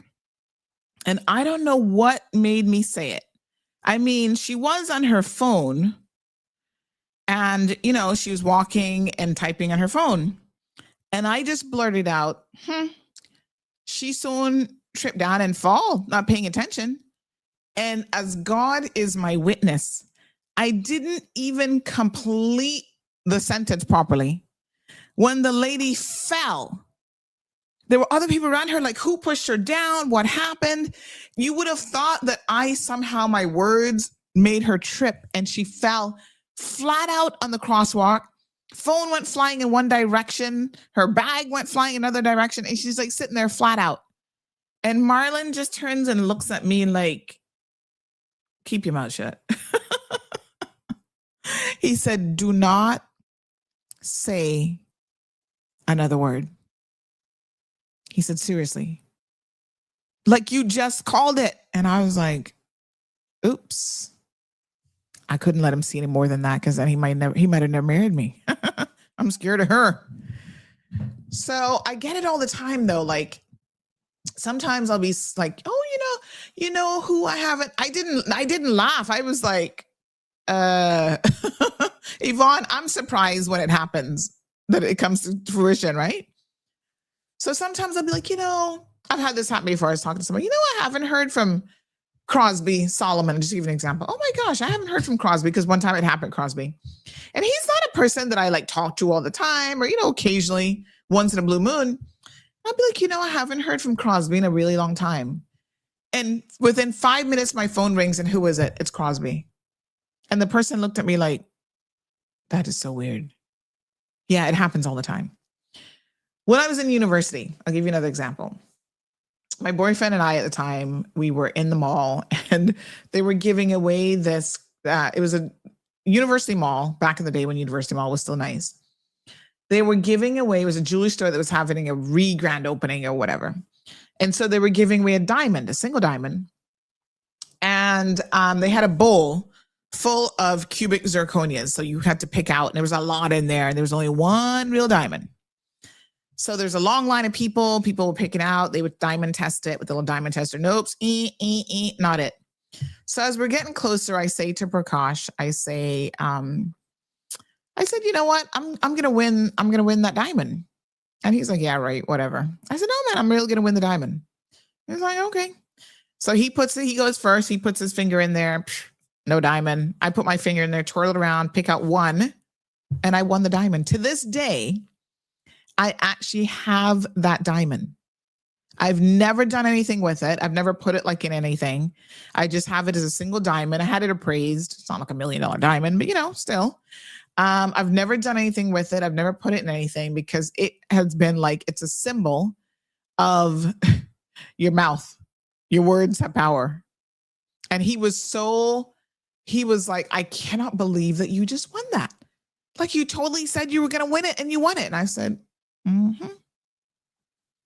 not going to say anything more, but it happens, but it has to be very organic. It's not something that you can like force, right? So I can't be like, oh yeah, I'm going to win the lottery tomorrow. I mean, it just has to come out like, oh, I think I'm going to play the lottery because I think, one of these days I'm going to win the lottery. Like, I legit have that feeling too. And I'm not a person who plays often at all. Like, I'm not really, I buy lotto tickets and I forget that I bought them. So half the time I'm not even checking them, right? When I go to Miami or whatever, but yeah, it is a little bit weird. So there was another situation. I'm going to tell you some of the details. I'm not going to tell you everything, but there was a situation with this lady and her husband. And my girlfriend, Mel, who's probably listening to this show.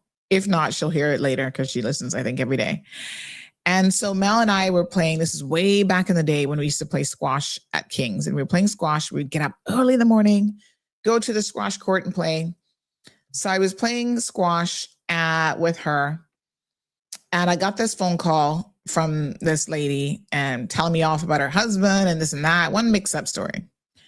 So I said to her, I listened for a minute. I said, listen, you need to come off my phone.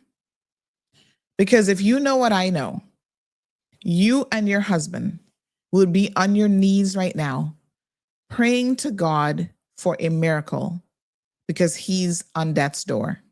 This is what I said. I was telling her, I said, your husband's on death's door. And if you know what I know, you should be praying for a miracle. Within 24, maybe a little bit more than 24 hours, he had a heart attack and passed away. Now, he was sick, but I don't think anybody anticipated that he was going to, he was not sick.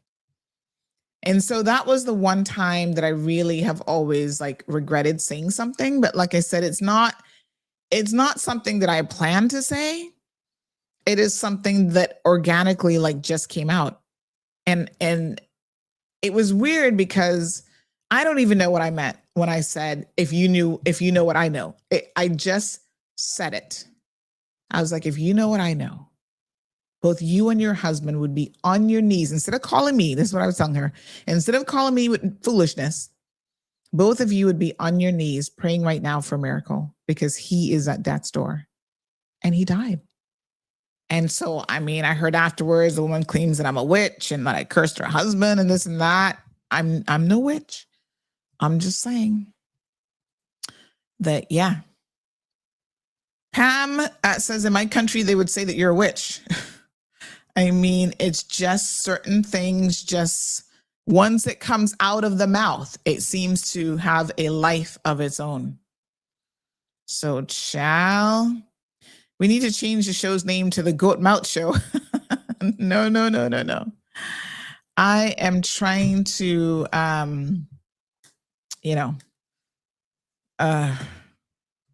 yeah.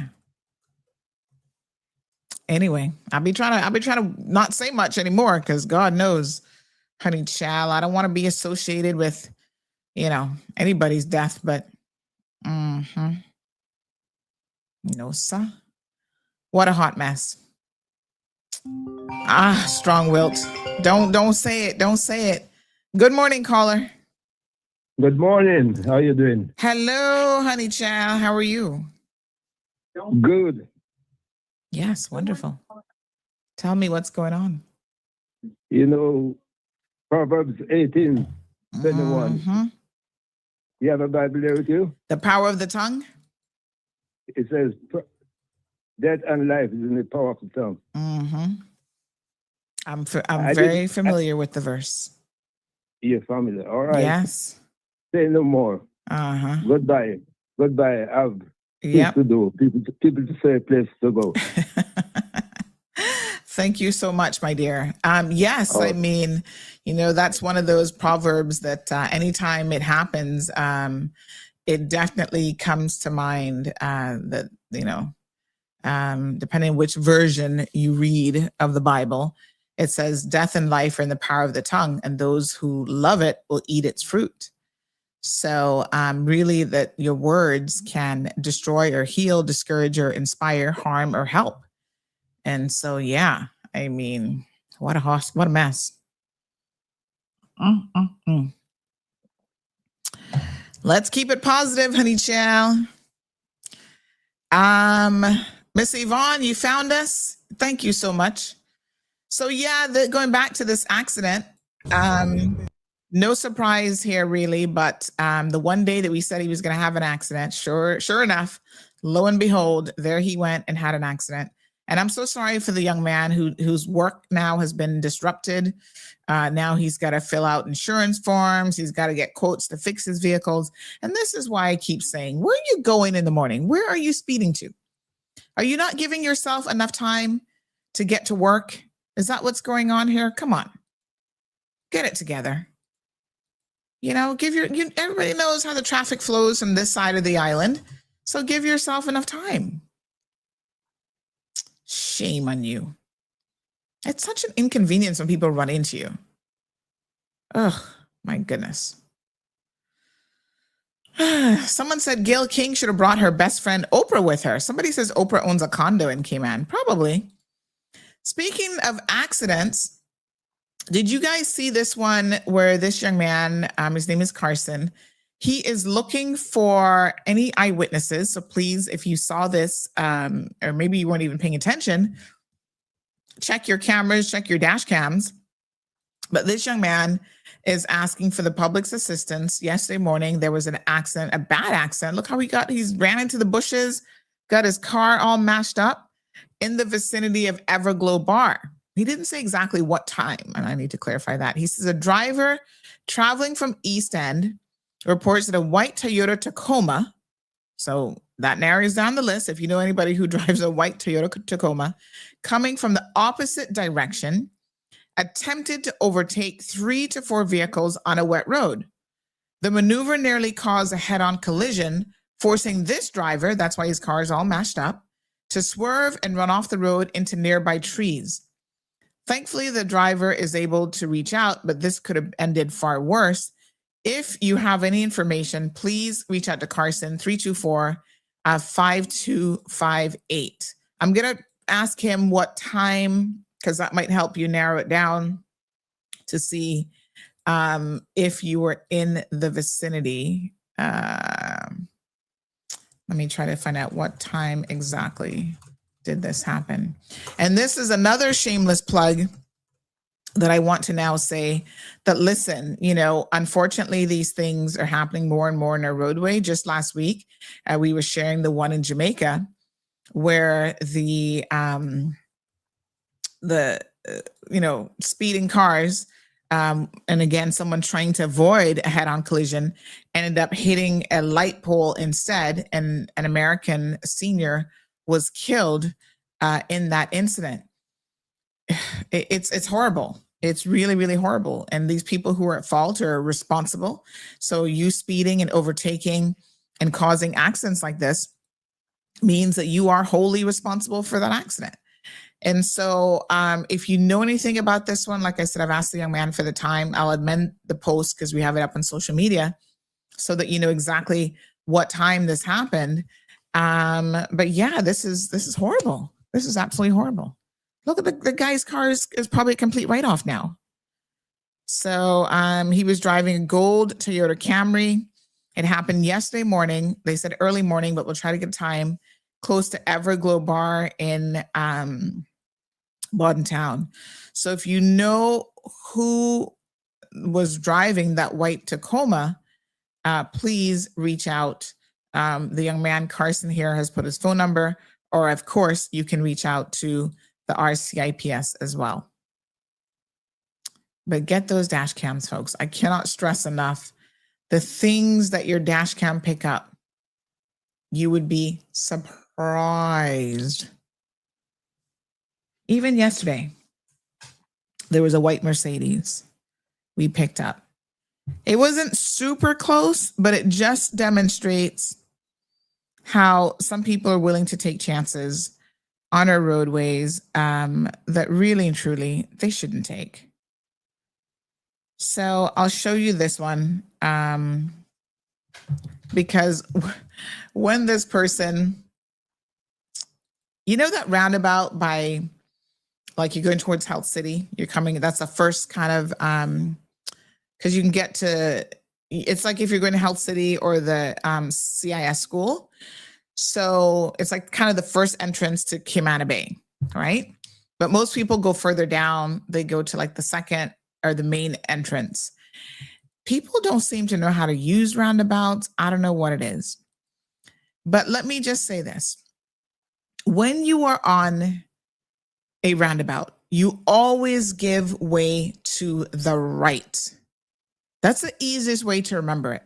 Because I know some people, you know, you've got right-hand drive cars, left-hand drive cars. Some Americans have never seen a proper roundabout in their life, so they don't know how to navigate them.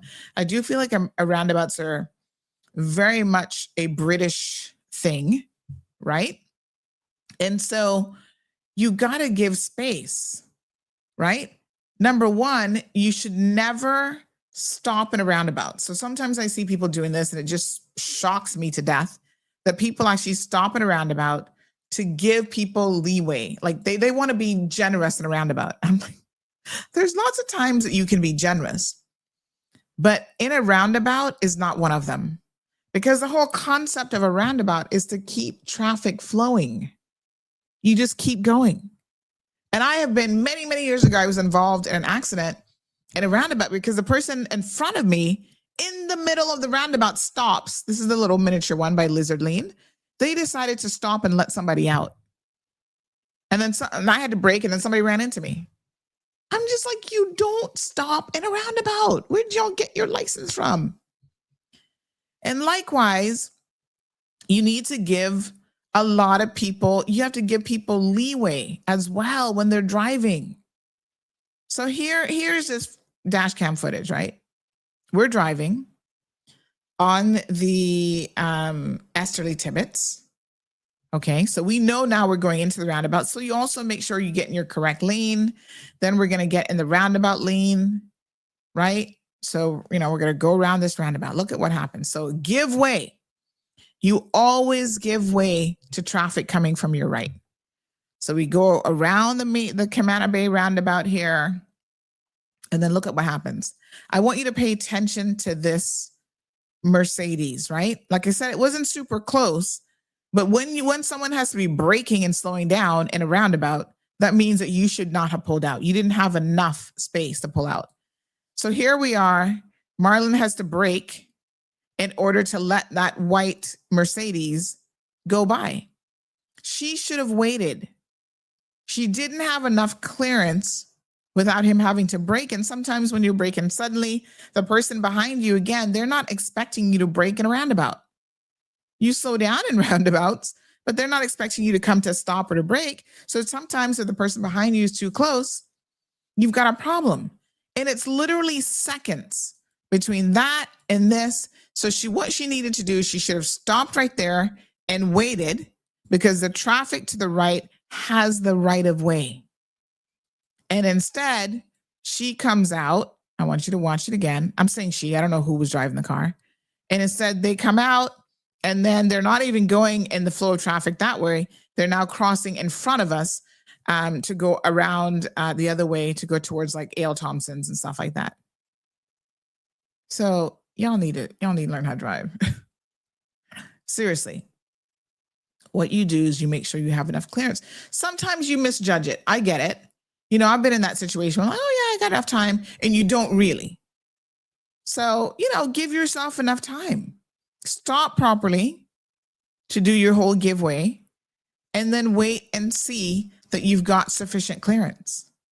Because there wasn't really a whole lot of clearance there had he continued at the speed that he was actually going.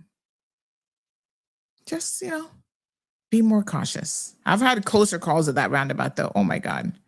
That roundabout is ridiculous. because y'all just be taking some chances. Miss Sue says that's so bad. He had to run off the road. Poor guy is horrible. I've seen this so many times overtake 3 cars speeding so bad. Yeah, I mean, that's not good. The only country I see with more roundabouts is Managua, Nicaragua. Really? I wonder why. I think for us, it's just, and I get what they say, the logic of it. It's better than a stop sign. Yeah, okay. I mean, I can see that. And I think because we're very English. This is the only thing that we're probably very British about, other than like Parliament and how our government is kind of situated. We seem to love traffic management in the European British style. You know. Shaka Zulu says, interesting fact, roundabouts were created by the US. Really?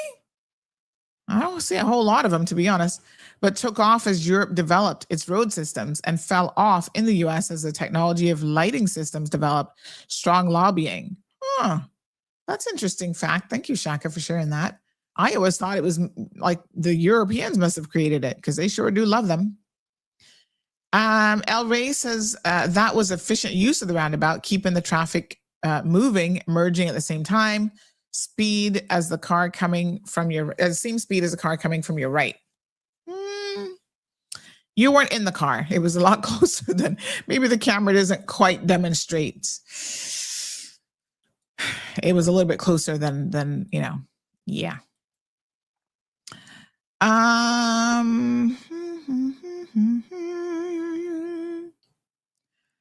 Okay.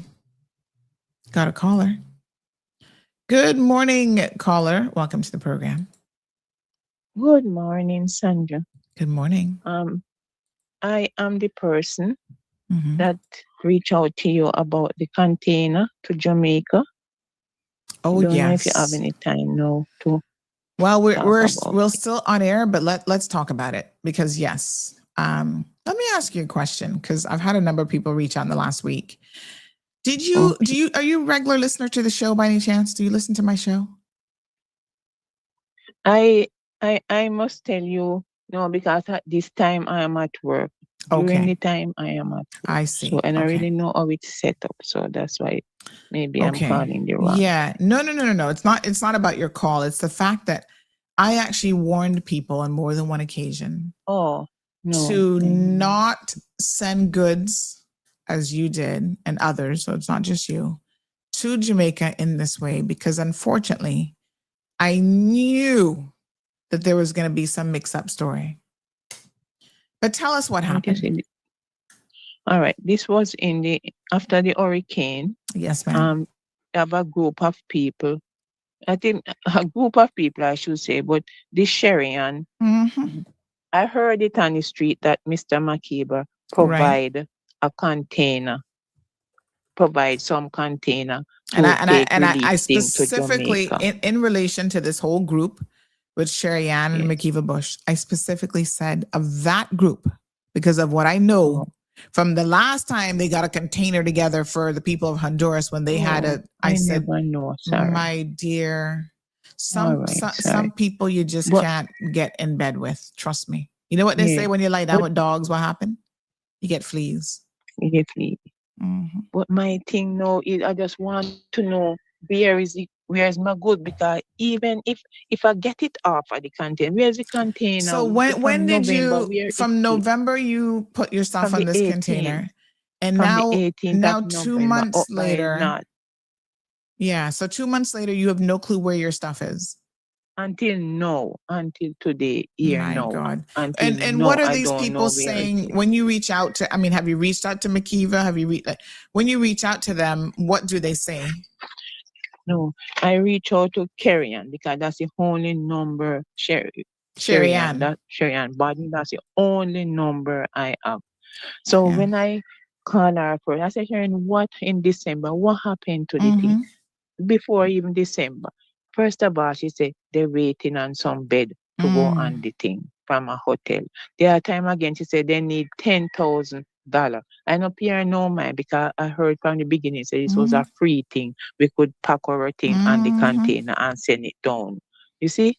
And then I've been calling her. She said, you will hear when it go down. They will call you. They will call. And they never call. They never call none at all until now. Until one Sunday when I called her, she hung up the phone and she sent me a number with this lady, Junille, Junille Brooks. She just sent me that number. Right? When I contact that lady now, she's saying that Sherry and collecting money and she's out of the group and whole heap of argument. She's saying, and now she's saying like that container like space available to go. I don't know what I need my stuff them. Even if they send it down and ask me to pay for it, or pay for it then up here then, if that is the thing again to release it then. Yeah. My friend, again, she obviously, a lot of us obviously in problem. Yeah. They were not Because word even end. some people who got stuff, then they didn't know that the people in Jamaica had to pay money. I'm going to show something here on the screen that they had to pay a fee to have it, you know, to pick it up and stuff on the Jamaica side. So this whole thing was a mix up and none of it is surprising to me. It's a mess because I know my friend up here, she pay 100. She pay one in Jamaica, she pay 100. In up here, 100 CI and 70 US. I don't know, it is a lot of money that there. So she pay, and then it seemed like some people were sending down things down there to sell. A lot of high profile generator. The captain told me that when the container, 2 containers they send off down there from Tortuga, because she do that. She make sure say secure that, you know. She secured that number of container from Tortuga with her things and her friend them things to go down. That's where she collect the money from those people and it go down. Well, I don't know what happened to my things now up here.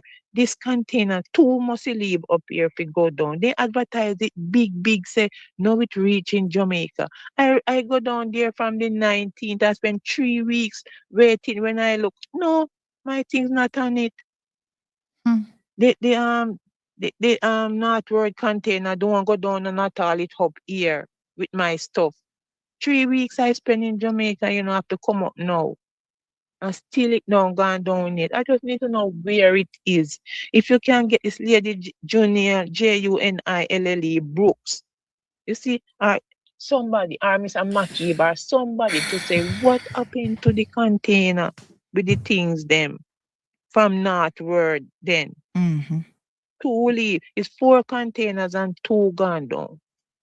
2 gone down. Yeah, I mean it is ridiculous. I have a lot of stuff and over $600 worth of things, and then things what I just and there's some people who's receiving whose stuff. One lady just said to me, I was following up with her, and she said that some stuff finally was arrived on Saturday, but then stuff was missing out of it.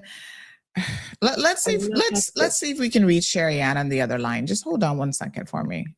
I don't know if you guys really, boy, I'm gonna tell you. I tried to tell people not to fool with them people, you know. I did tell people that, but Jesus. I never know, man. I understand. Oh my goodness. Let's see.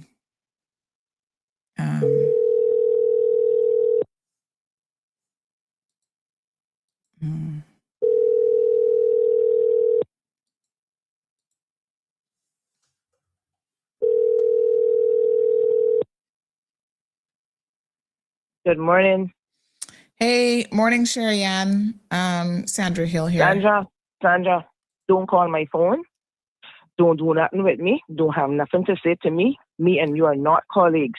You are a damn miserable piece of I don't know what. That's Get fine. lost, group of I. We might not be colleagues, but people are wondering for the containers for. We're colleagues. In what world does she think she's my colleague? But you hear that? That yeah. How are we going to get our stuff? I would love to know. So she's not answering your phone calls. She don't answer your phone. She send me to this lady. She refer me to this lady. Refer me to this Brooks lady. Okay, let me see if I have Junille Brooks, right? Yeah, that's 925. Hold on. 925-2417. The thing is, all of them now within the group have had a falling out. They're all hiding from people. Nobody wants to take responsibility. Yes, that is it.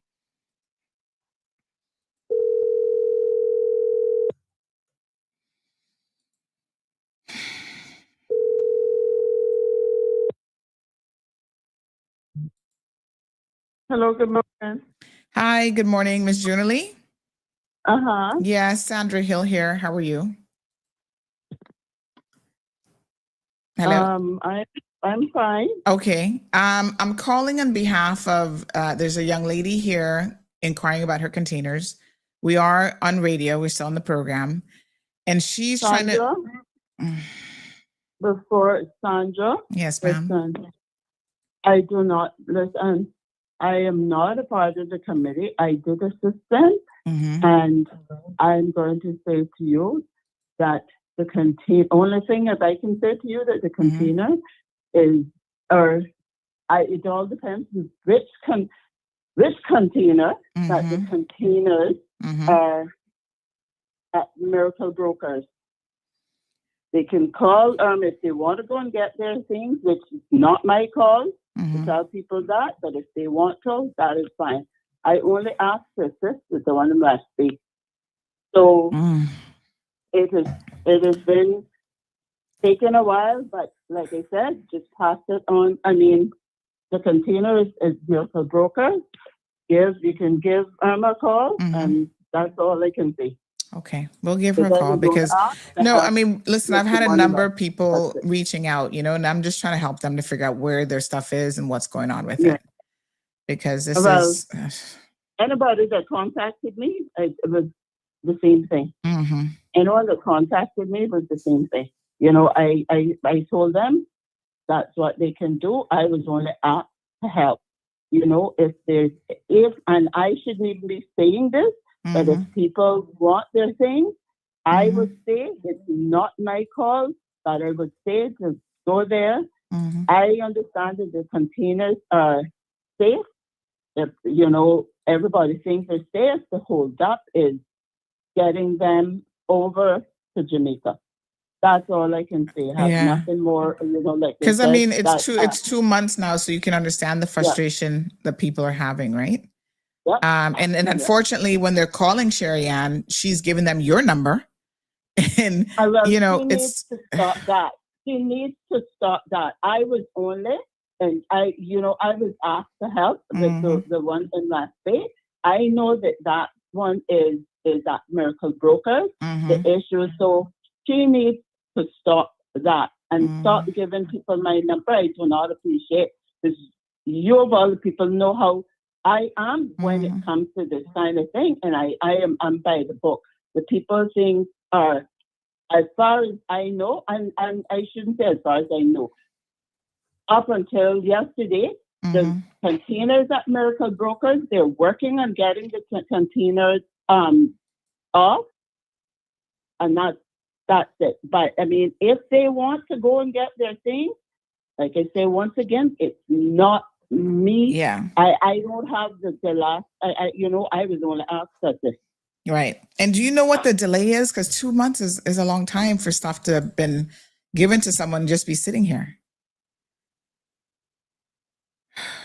I think it's best for you because, like I said, it's not my call. I think it's best for you to check with them at Miracle Brokers what the delay is. Okay. And check with them. Well, not Miracle Brokers so much, but Irma. I'll do that. Thank you so much, my dear. I appreciate it. Okay. Thanks very much. All right. So let's give Miss Irma Arch. She's the owner of Miracle Brokers. Let's give her a call and see if we can figure out what's going on here. Caller, just bear with me.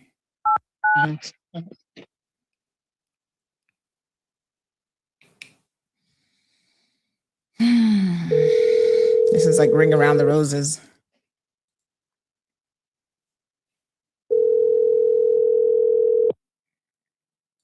Hello. Hi. Good morning, Miss Irma. Good morning. How are you? Not too bad. Not too bad. Sandy here. I'm on air with a young lady who is calling about these containers that were supposed to be sent from Jamaica from 2 months ago. And she's not the only one who's been reaching out to me. I've had a number of people in the last week reach out, and we're trying to get an understanding of what's going on with the containers. And, you know, we tried calling Sherry Ann, but in her usual rude fashion, she refused to take the phone call. When people are reaching out to her directly, she's also not assisting them in any way. Are you in a position, because we just spoke to Miss Junalee and she said to give you a call.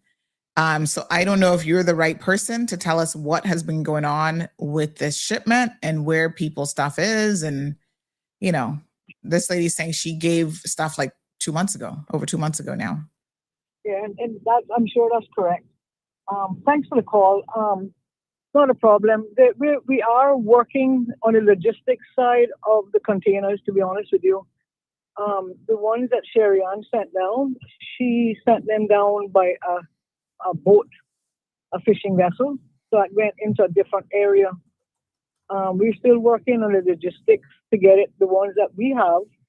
I'm just the document person, but I'm just giving you the background that I have. But we are working on the logistics, and I can assure you that up until this morning, we were on to Seaboard because now we have to get authority to get them to give it to us for the free, freight, the Port Authority to give us a dry on the Port Authority fees, the trucking company. So I would think, Sandra, in probably within a week, it should be gone.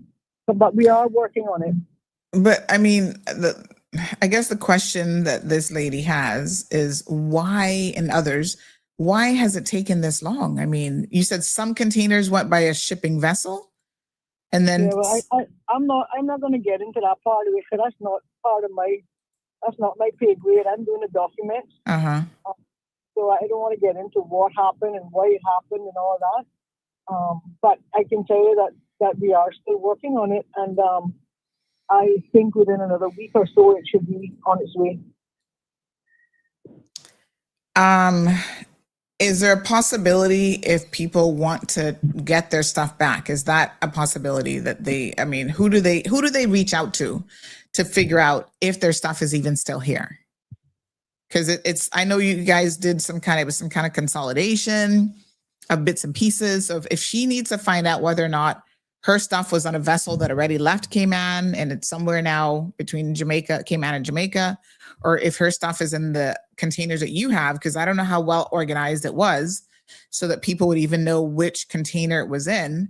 But if she wanted to get that level of information, who would be the appropriate person for her to reach out to? Well, I can't tell you who or what is in the containers. That has nothing to do with me. But there was a strict record kept for what was being put in because we have to have it to take it into Kingston. So I know that there's a complete manifest for each one of the containers that's here. I'm not saying they can't get their stuff back because if they can identify the stuff and wherever, I don't know who received it from them. I'm not saying they can't get it back, but honestly, at this point, if you can negotiate with them for another week, I would appreciate that so we can get the documents finished and get the container out of here. Let me just ask this lady, kind of what she wants to do. Caller, did you hear that? Yes, sorry. Yes. Yes, miss, I understand that. At least I understand what is going on now. So I'll wait until the week. Right. I'll wait. And then at least I understand what is happening. Yeah, it's the lack of communication. Anything. Yeah, it's a lack of communication that has been, really, really poor, and then everybody's passing the buck to somebody else. I agree totally. But Sandra, give us a week, and if you care to call me offline, I'll be happy to discuss some stuff with you. Okay? Just to bring you up to. Yeah. All right, my dear. Thanks very much. Then maybe you could direct them a bit better, but I don't want to go on air and make any accusations because I do know a lot of stuff that is in the containers or whatever, okay? Okay. Thanks very All much. right. Okay, there. Thank you. Um, Thank you so much, Sandra. yeah. Thank you so So much. I what? hear and I'll wait, and I appreciate it. Yes. What I would say is, unfortunately, Yes. Yes. the people who have a track Because it was record. supposed to be into a group. It I was know. supposed to be in a group, and all that content was supposed to go one time. I never know that you're going to share it. You're going Listen. The share. one takeaway lesson from this: in the Yes. event that anything happens again and you have to ship stuff Yes. down to Yes. Jamaica, Yeah. take it from me. I'm not going to do it again. No. If Sherry-Ann's name is attached to any kind of project, don't have nothing to do with it. Okay? That's the best All advice. Because some people can't find themselves out of a wet paper bag, much less sort out All right. containers going to Jamaica. And I'm sorry that this has happened to you and many others, but let's give them another week. If you don't hear anything in that space of time, reach back out to me and let me know. Yeah, I'll wait. Thank you so much. All right, darling. Wait. No, I understand what's going on. Thank you. All right, dear. Have a good one. It's unfortunate because she is not the only person. I've had multiple messages, people saying that they were charging money when there was no information given to them, that people in the receiving end. I mean, these people just went through a hurricane, a major hurricane. How are they going to have money to pay for donated gifts, donated goods that they're receiving?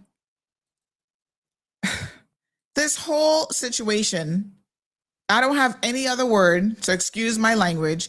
It has been a clusterfuck of a situation. And I knew it would be. There was never a doubt. A couple weeks ago, we went through the people in the group fighting with each other, you know, saying, oh, they don't know what's going on with the money that was donated and this and that. And they're coming out of the group and they're no longer the treasurer. Miss Vicky was the treasurer and this one and that one.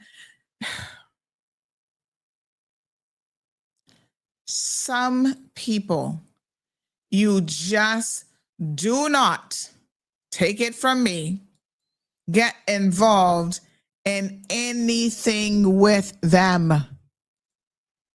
When something happens, they always want to jump up and act like they're the cat's meow, right? They're going to help get stuff to Honduras, Banaka. They're going to do this, they're going to do that. They're not capable of managing their own lives, much less. And it's horrible because these poor people in Jamaica, the family members, are in need. And I understand that. 2 months later, over 2 months, your goods can't reach. Oh, no? What the hell? You could have sent something to China and it would have been there by now.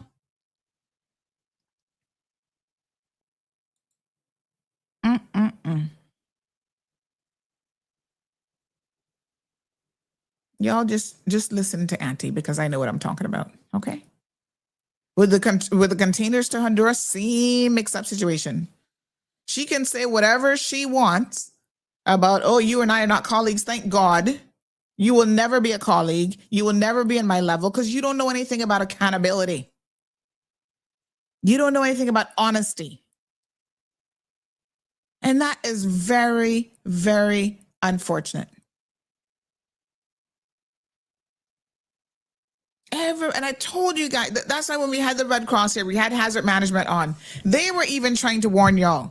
Don't be sending stuff. And, you know, it takes a lot logistically. There are things happening with the port in Jamaica. There are things going on.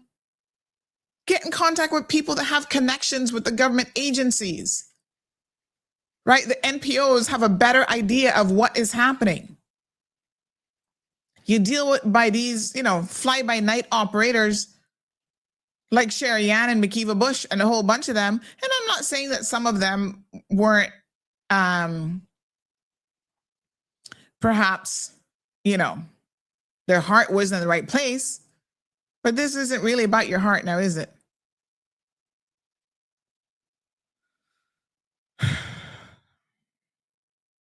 Lord Jesus.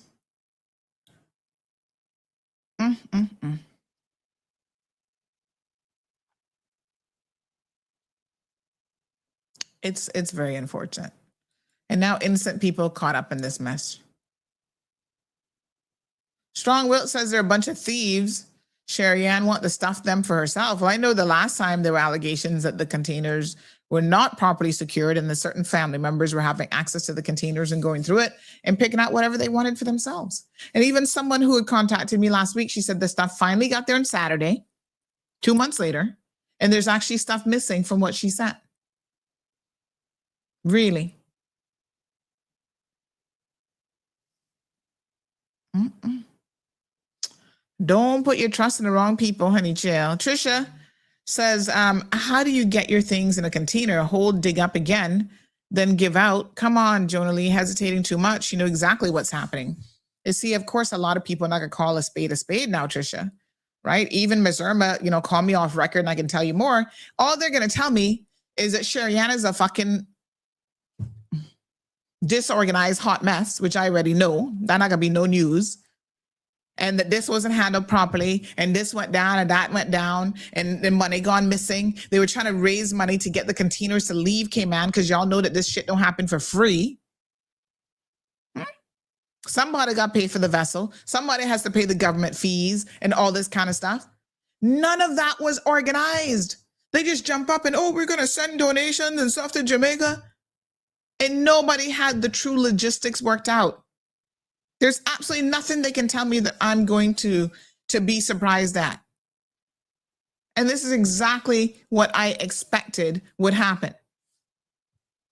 And you see, me and her can't be no friends. She's my cousin. Let me be very, very clear. She's my first cousin.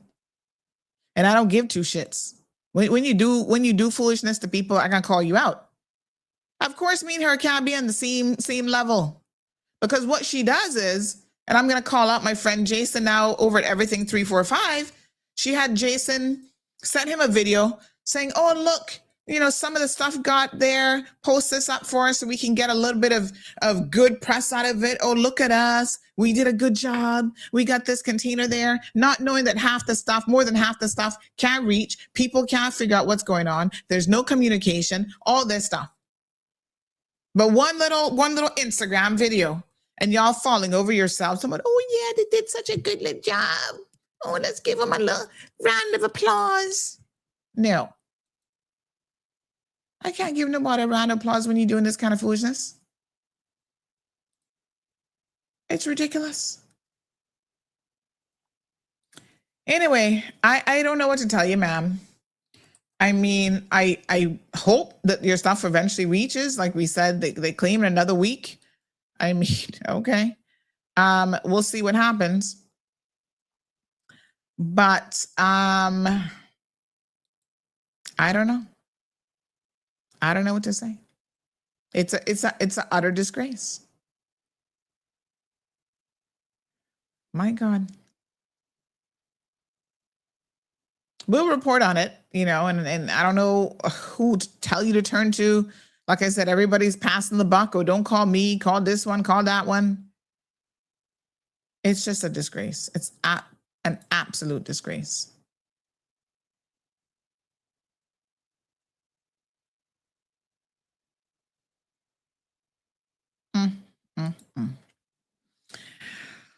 All right, folks. Okay. I'll, if I hear anything further, I'll certainly let you guys know. But, I shared with you some weeks back what was happening in the group, the dissent within the group itself. And I don't know what else to tell you except they're infighting themselves. So it's a hot mess. All right. We also have a Mr. Horace. Stuff was sent with him. I don't know who the hell he is. But people are trying to figure out where their stuff is with Mr. Horace as well. You're honestly better off trying to send your people in Jamaica maybe a little bit of money so they can try and source some of these items themselves. Because trying to ship these containers from Cayman is just a hot mess. Let's give Mr. Horace a call. Okay, I think this is another shipping situation to see what his story is.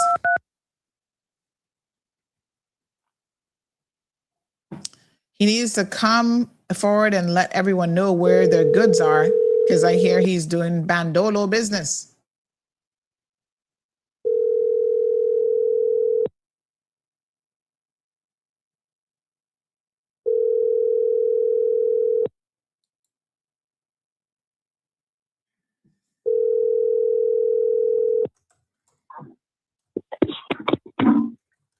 Hello. Hello, Mr. Horace. Good morning. Morning, Sandra Hill here. How are you? I'm good, miss. Calling from Cayman Mall Road. Yes, miss. Yes, and we've had a young lady. You're live on the show, by the way, just to let you know. We've Yes. had a young lady reach out about a container that she sent with your company to Jamaica that she said can't reach all now. And she says that she's not the only person that this is happening to. And so she is wondering what is going on with their goods. So she said that it was sent from November. Now it's the 17th. She's emailed us a couple of days ago, January. And can you tell us what's happening? You're sending containers to Jamaica. Where are the containers, and what's happening? Miss Sandra, good morning again. Yes, good morning. Apparently, Miss Sandra, I sent some containers and I didn't get all of them. And she's one of the one that's in the basket. I didn't get that. I spoke with them this morning. The one that she is in, they're gonna open this morning. Because I told the broker that apparently I'm getting a lot of calls about the goods, but due to the Melissa storm, them said they were full, which they sent me a message that the farm, the wharf is overloaded right now.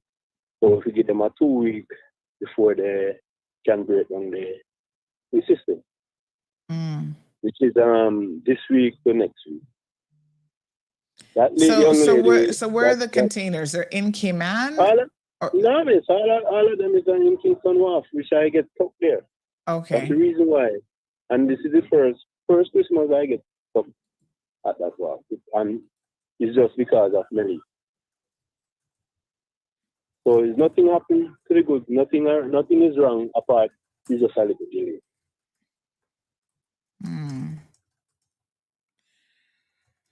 Okay. So by next week? Hopefully, miss. The one that is, I think it's the lady name again. I don't remember her name right now. But she's in the 600 and something bracket, which is that one they are working on for this week. So if I get it by Friday, she's by Saturday. Because I mean, she says it's more than one person that's having this issue. And my question to you is, when people are messaging and you and stuff, are you actually in communication with them, explaining to them what's happening? Yes, miss. I spoke to a majority of them, but the other day I was sick, miss, and I put away the phone because I couldn't get better with the phone. So apparently that is what happened. So nothing wrong that they can't get the goods, but just because I haven't got it from the work.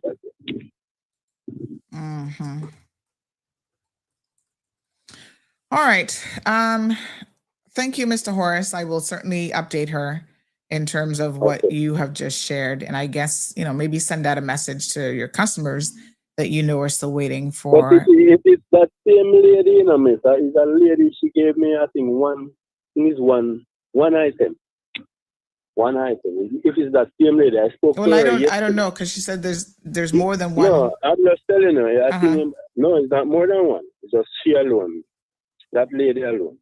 That anyone else I spoke to, they accept what I've said because they know what is happening down there. But that lady, I spoke to her yesterday, and I told her that things soon be solved, and she said, "All right." That's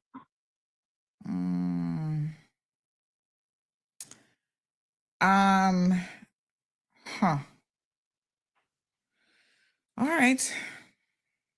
okay, Miss Sandra. Thank you so much.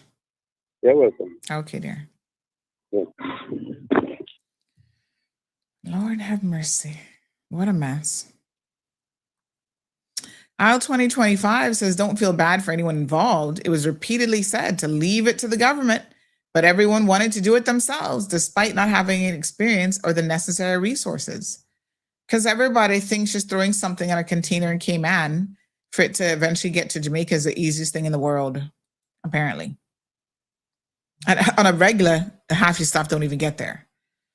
Good morning, Jean-Eric. He says, thieves look for an opportunity to steal.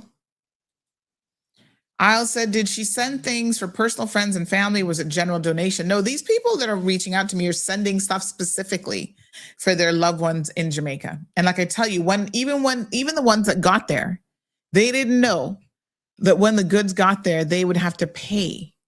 Their family in Jamaica would have to pay in order to receive the goods. So this whole thing wasn't communicated very well at all.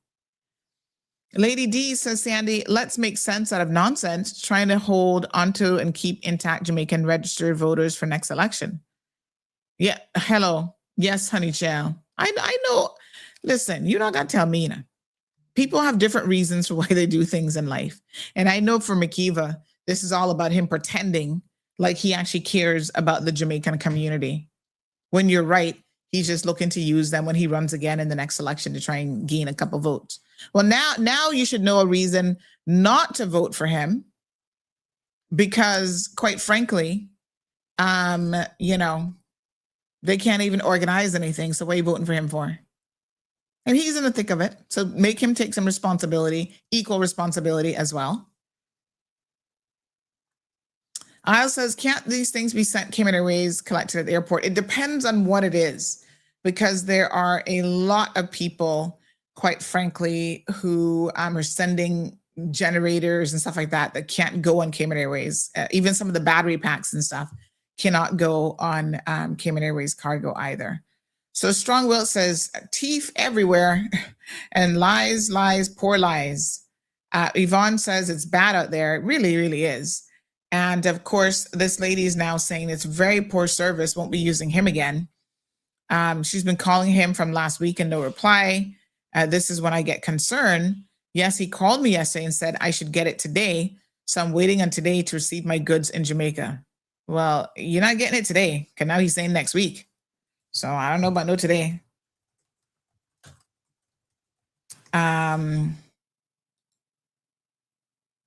Yeah. Somebody sent me some pictures of Sherry Ann flossing all over the place.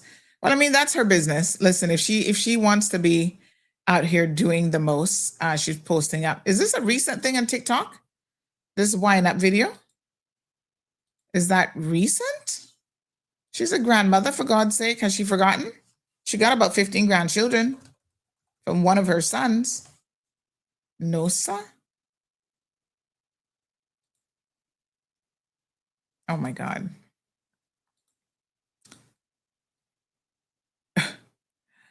Lord have mercy. When it comes to money business, some people can't be trusted. So this person sending the following comments through, and they say, Sherry Ann needs to pay the lady she's been charging for permits all these years. Her name is Madeline. She has a horse of stories to tell you about Sherry Ann. She was in Honduras in December, throwing her husband a big party. I wonder where did the people money went? Listen to me, and I want to be very clear about this. You can live your most lavish lifestyle that you wish to live, but you can't do it on the backs of other people. Good morning, sir. You're on your way? Okay, see you soon. You're outside? All right, bye. My husband claiming he outside, I don't believe him for 1 second. Oh, he might be. Let me check the camera. Oh, he is here. My bad. We're sharing a car. Let's go, he said. This is why you can't have no one car, Be rushing me. All right, folks. I'll keep you updated, I guess, as much as I can. But I got to go. I do have a meeting. He's picking me up to take me to my meeting.